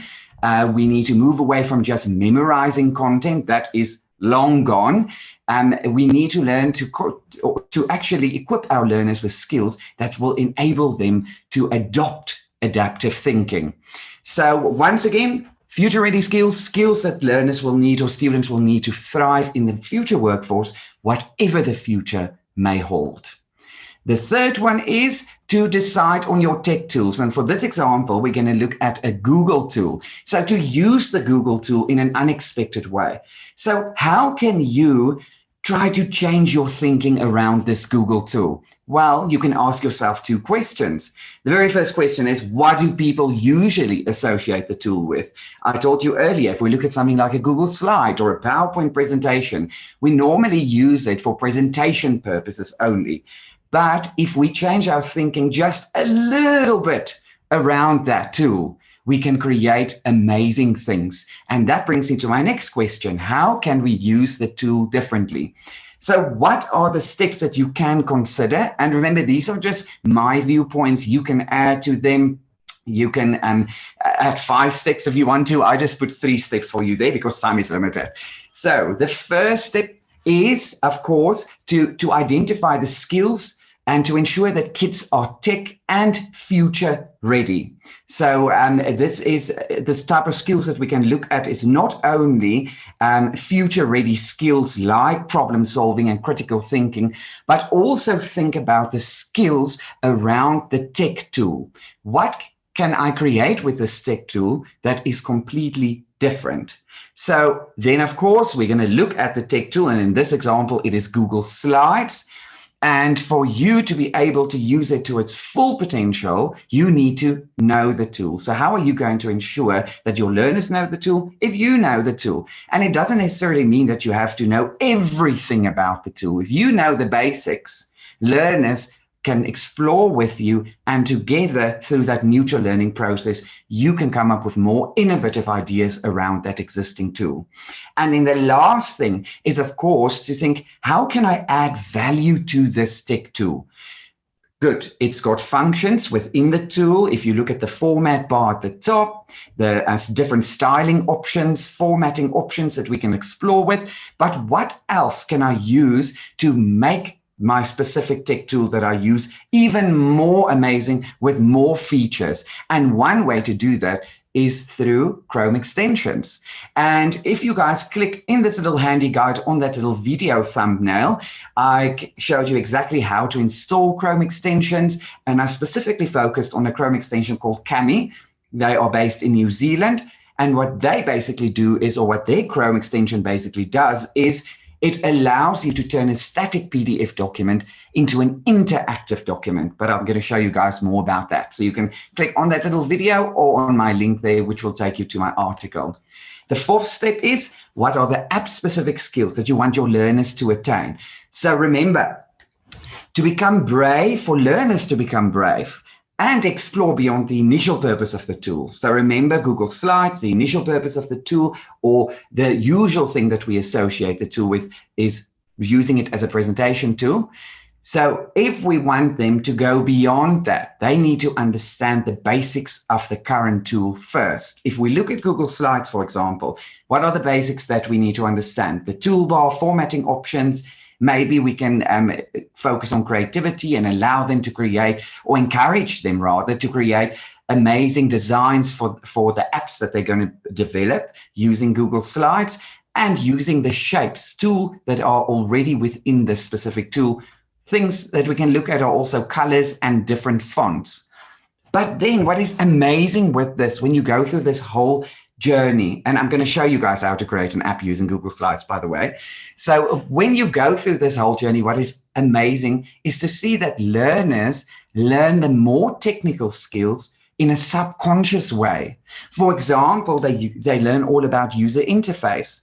Example is where they have to resize the slides so it displays correctly on a mobile device. That forms part of user interface.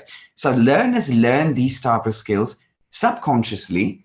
And it's important. I always say, when you start a lesson and you want to encourage, or you want your students to attain these future thinking skills or future ready skills, it's important that you don't tell them right at the beginning, hello guys, today we're going to learn all about communication. The moment you tell them that, they immediately get boxed in. They formulate an idea of, oh, how am I going to be assessed?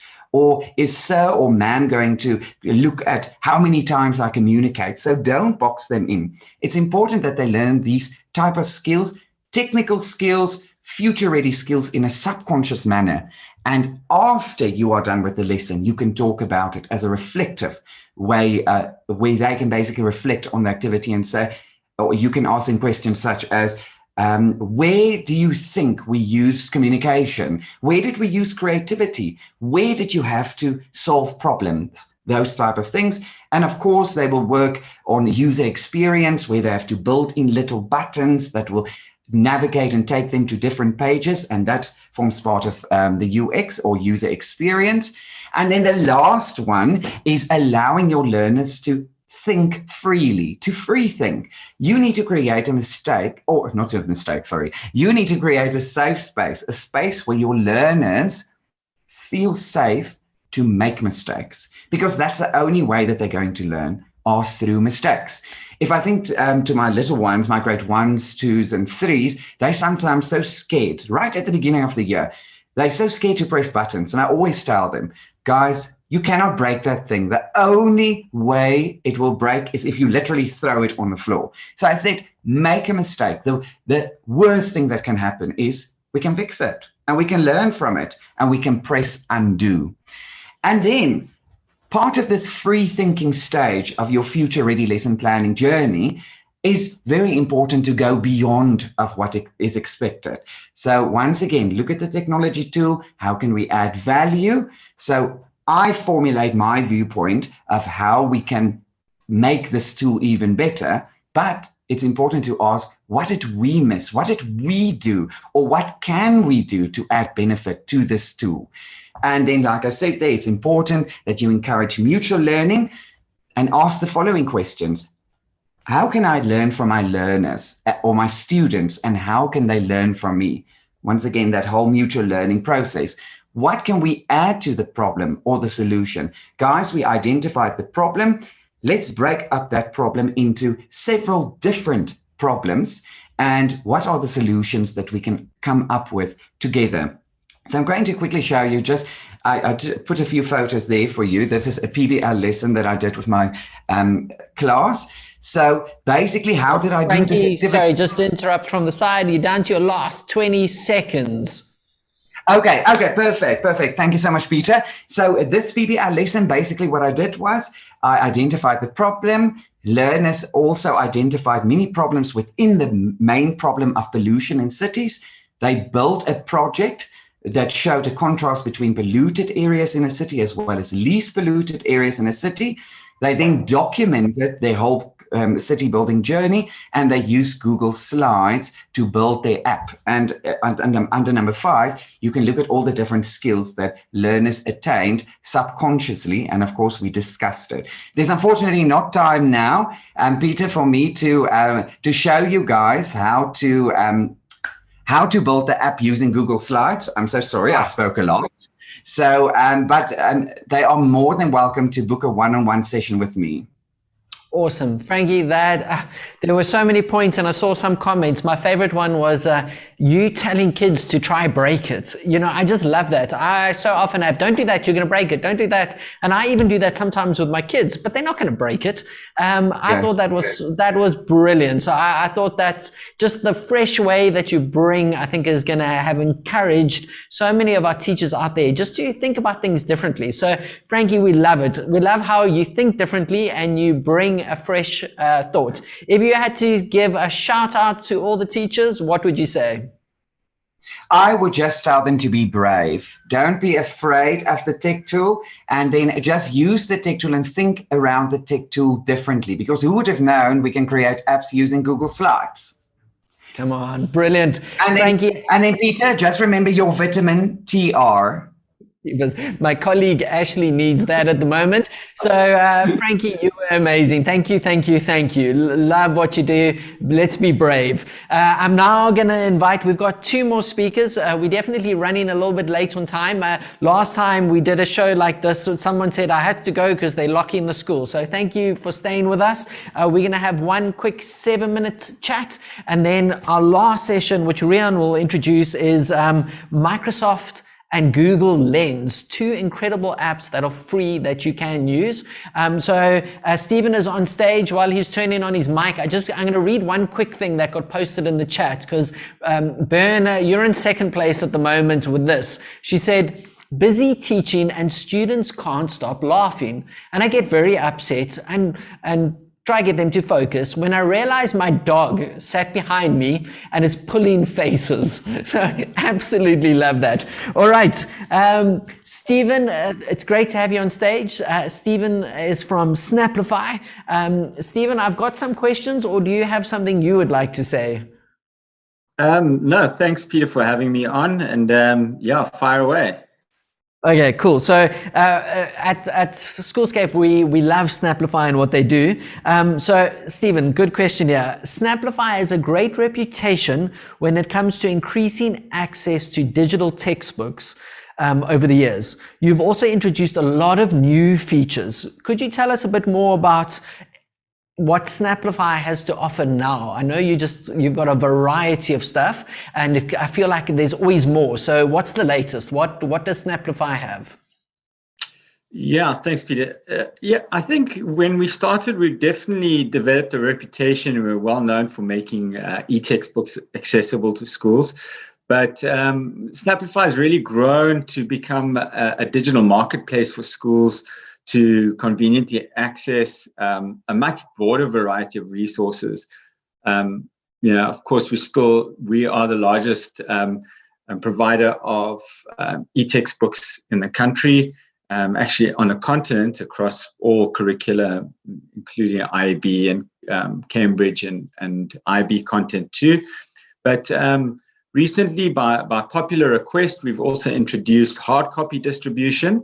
So we really tried to make it as simple and as convenient as possible for parents to be able to access all the books that they need, not only ebooks, but also being able to access their hard copy purchasing from one place. Wow. It's all available on our free platform.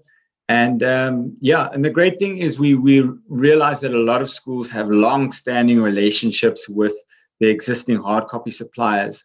So they can continue that relationship through the Snapplify platform. So they just use the platform purely for being able to order from one place. But the nice thing is then schools then qualify for Snapplify rewards, which is 10% back on all their ebook purchases that can then be used to purchase books for the e-library. And the e-library also comes on the free platform. So it's a fantastic tool, really, really popular. And children would use it just like a regular library. They'd, take out the latest Percy Jackson or Diary of a Wimpy Kid from the e-library, except they can then access it 24/7. So this really promotes leisure reading over the weekend or school holidays or, lately during lockdown. And the nice thing is that there's no license fees or extra fees from that point of view, that the school only really purchases the textbooks as the learners request them. And because it's all automated, it means that there's no missing or stolen books or fines or anything like that. And then, so the library is definitely a component. And then Literacy Pro, which is integrated into the library, which is a really powerful reading comprehension program that integrates with the Snapplify library and monitors, assesses the learners' reading, and all that content, that data is available for the teachers. So a really, really powerful way to make reading visible in your school and to be able to incentivize it and develop it from there. And I mean, that goes, cool. Yeah, I mean, we've also just done a partnership with the FNB. So I think that's really worth noting, that FNB parents can save up to 40% on their ebooks. Wow. Using the ebooks. Yeah.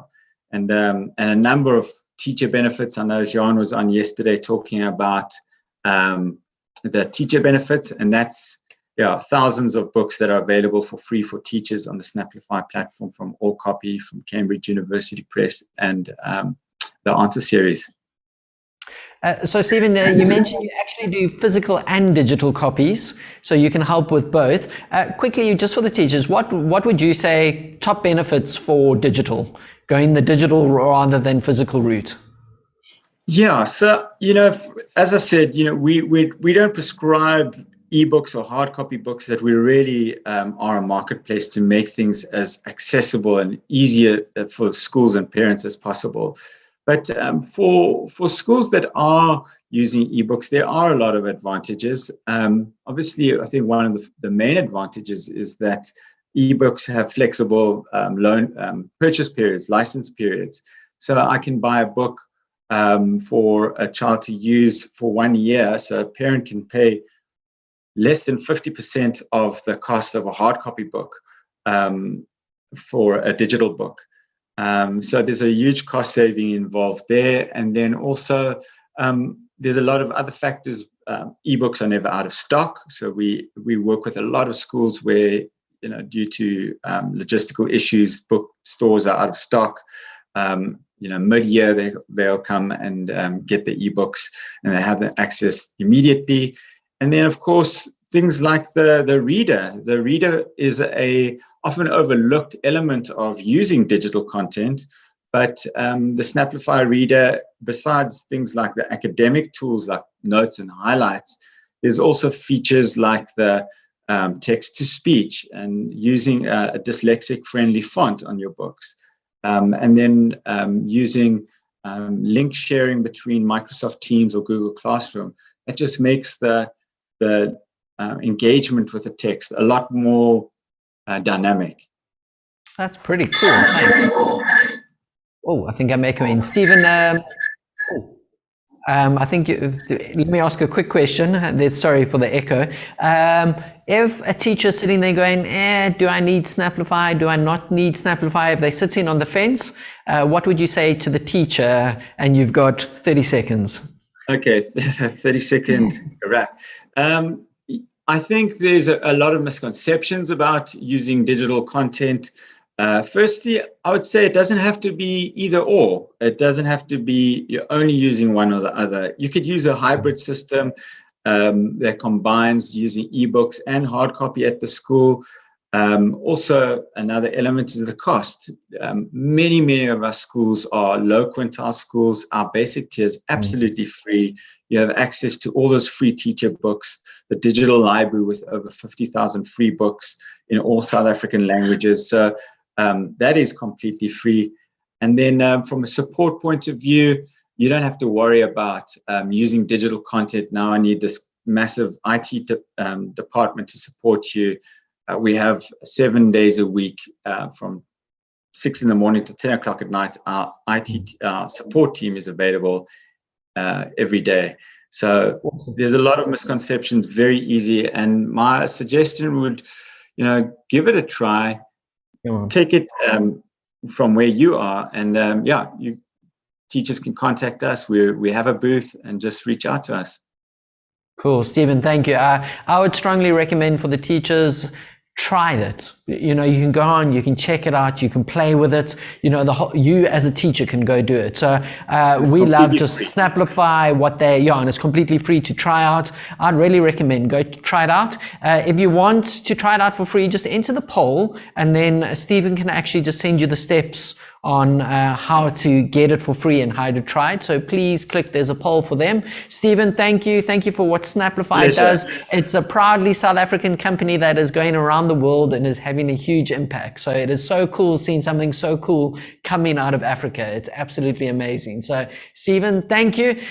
Ladies and gentlemen, you are doing fantastically. We are into our last session, and this 10 minutes is hopefully going to blow your mind away when it comes to something very, very cool. And I'm going to ask Rian to introduce Charlotte. But before he does that, just a reminder, tomorrow's session is coding and robotics. So if you are already using coding and robotics or you're not, the session is for you. We've got 3 teachers that are going to be sharing their thoughts, their tips, their tricks, what they use, how they do it to make your life easier no matter what you teach. So it doesn't matter what you teach, you can come join us tomorrow. But Rian, if you would like to introduce our last speaker for the day.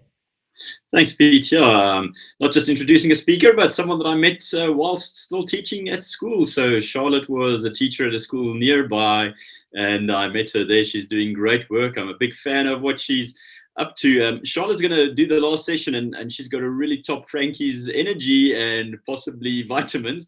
But to just make it fun for the audience, so we've got a giveaway. And this is a very interesting tablet giveaway. Charlotte, it's a drawing tablet. You've got to tell us more about that. But Charlotte's going to share with us a little bit about Microsoft and Google Lens.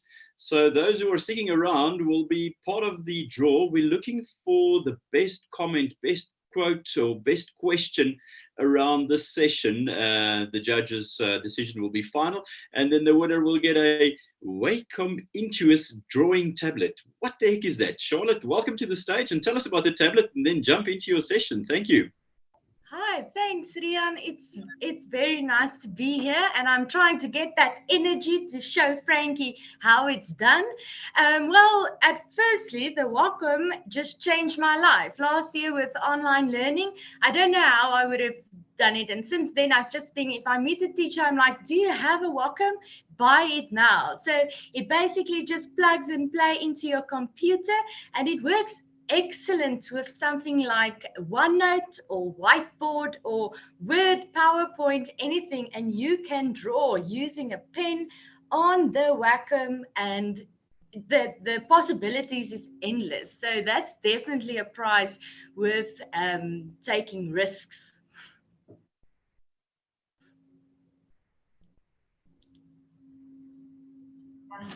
And Charlotte, your picture is frozen. I don't know if you've got a little bit of bandwidth issues at your side. Maybe just share again. No, you are fine, Charlotte. I think, Rian, it might be your lag on your side. I'll just jump in. Charlotte, you can continue and show us about Google and Microsoft Lens. Excited to see this. Okay, cool. Just a disclaimer. I don't work for Google or Microsoft Lens. I discovered these apps while teaching, and since then it's changed my personal life, but also my teacher life. And I think it must be made compulsory to use and install these apps by all school leaders. So firstly, I'm in Google Lens, and as I said, it's free to install from your Play Store. And let's say you're doing a biology lesson and you need to identify a very cool looking plant standing on your table, but you have no idea what it is. In the search function for Google Lens, I simply take a photo and it search all the visual matches on the internet. And now I know, well, this is a red moon cactus. It also works if you find a colleague with very nice shoes, but you're an introvert and you don't have the guts to ask where they bought that shoes.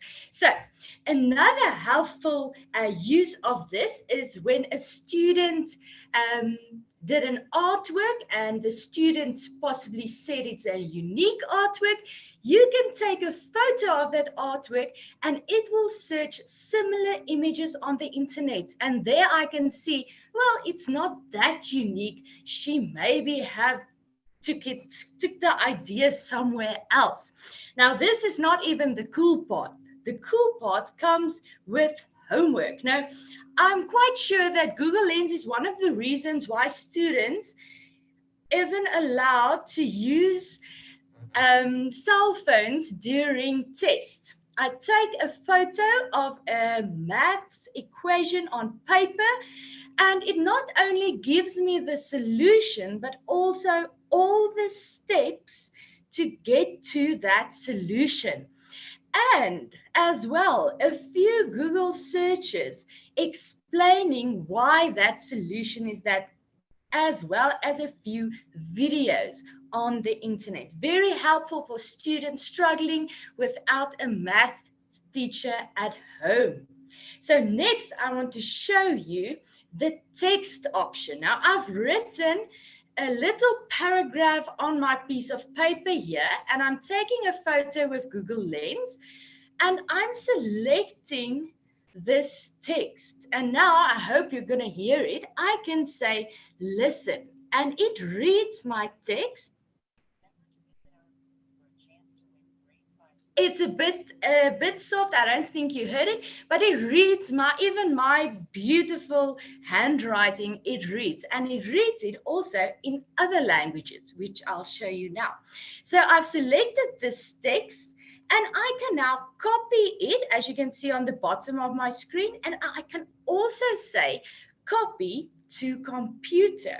So my Google Lens and my Chrome browser on my computer is signed into the same account.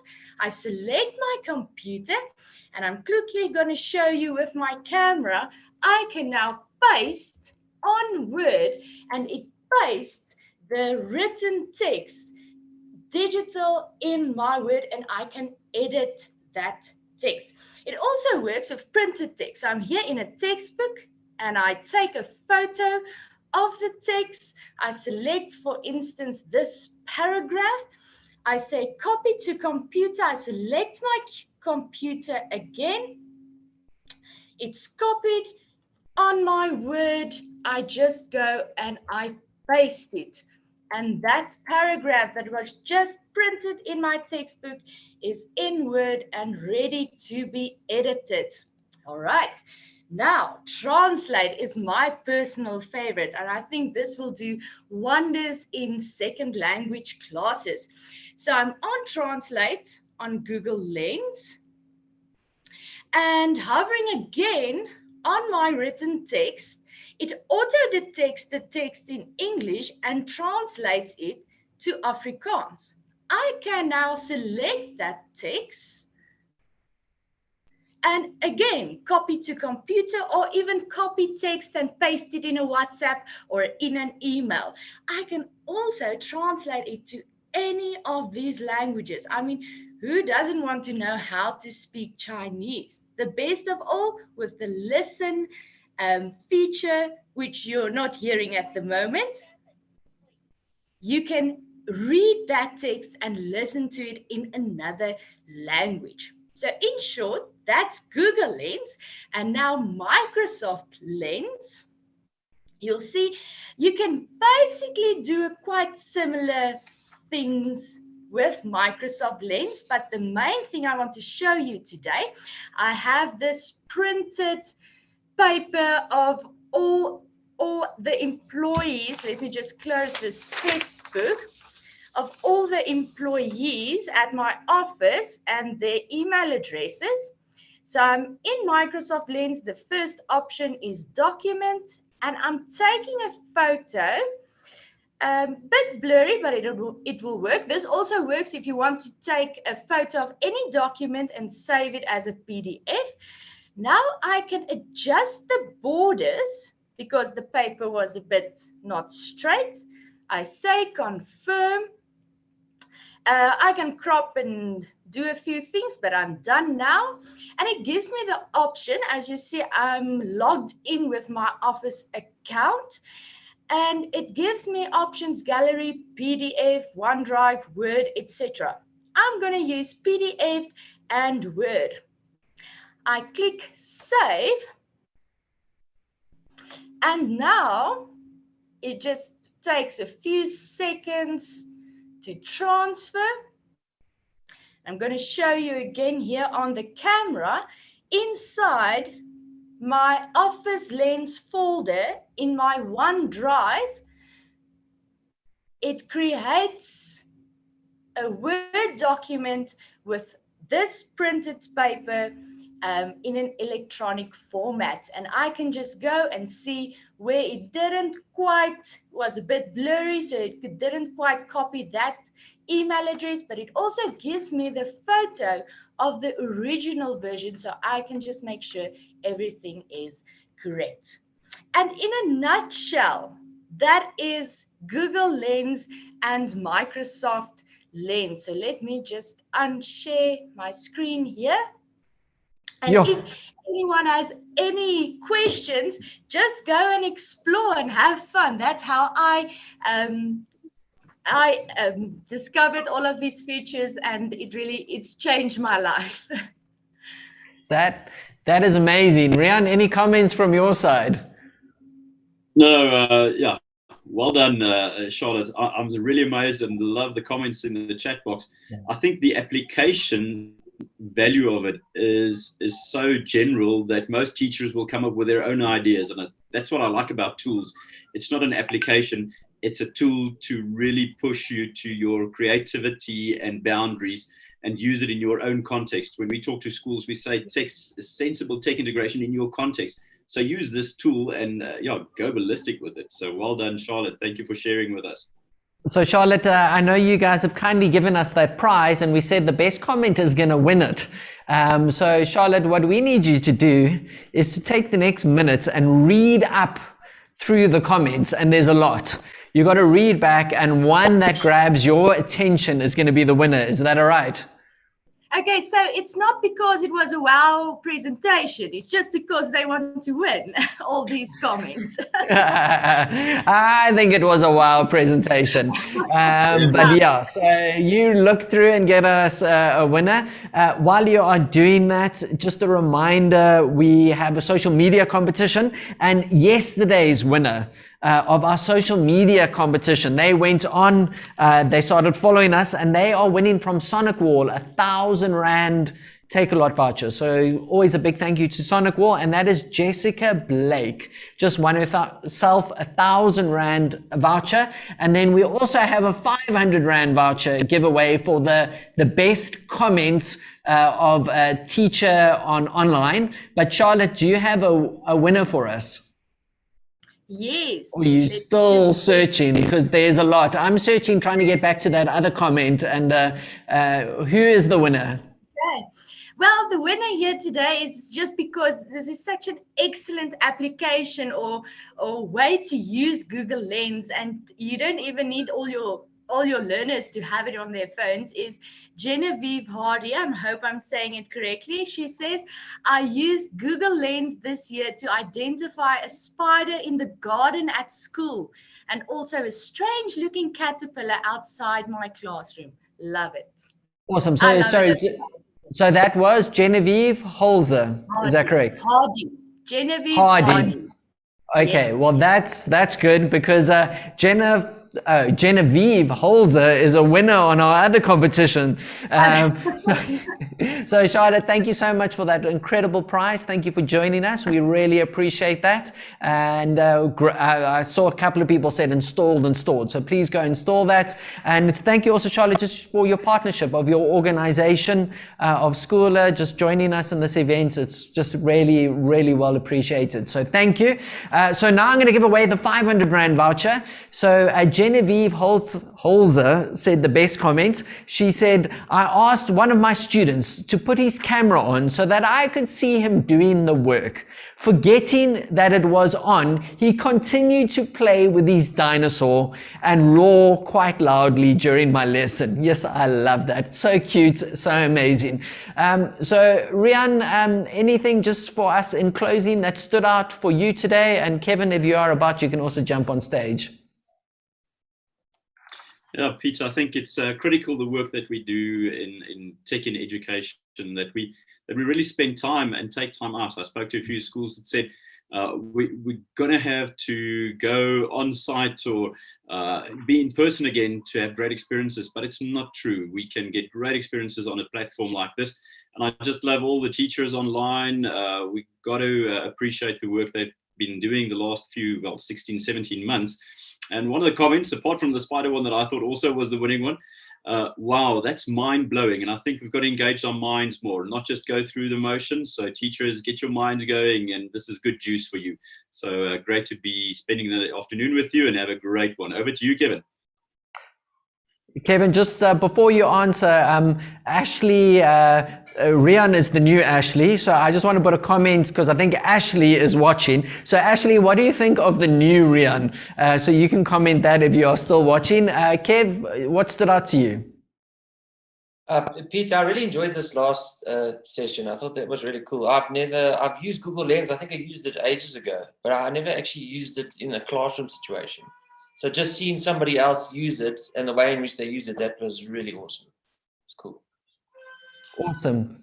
Kev, thank you so much. Yeah, I think there's so much cool stuff out there. So ladies and gentlemen, that is us coming to the end. Just a reminder, if you go on and repost anything on our social media, so Schoolscape Live, Instagram, Twitter, Facebook, the whole lot.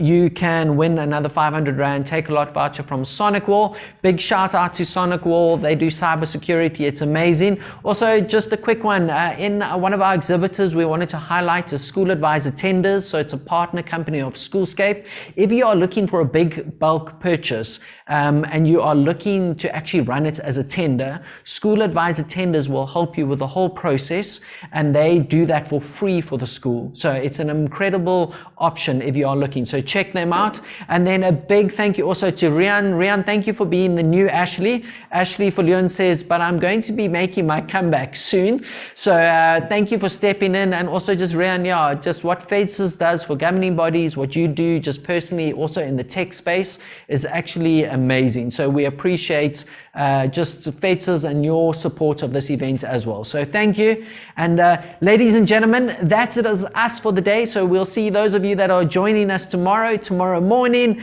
We will then see those of you joining us tomorrow afternoon for everything to do with coding and robotics. Even if you are not the coding and robotics teacher, it is for every single teacher. And that is a wrap. Thanks, Rian. Thanks, Kev.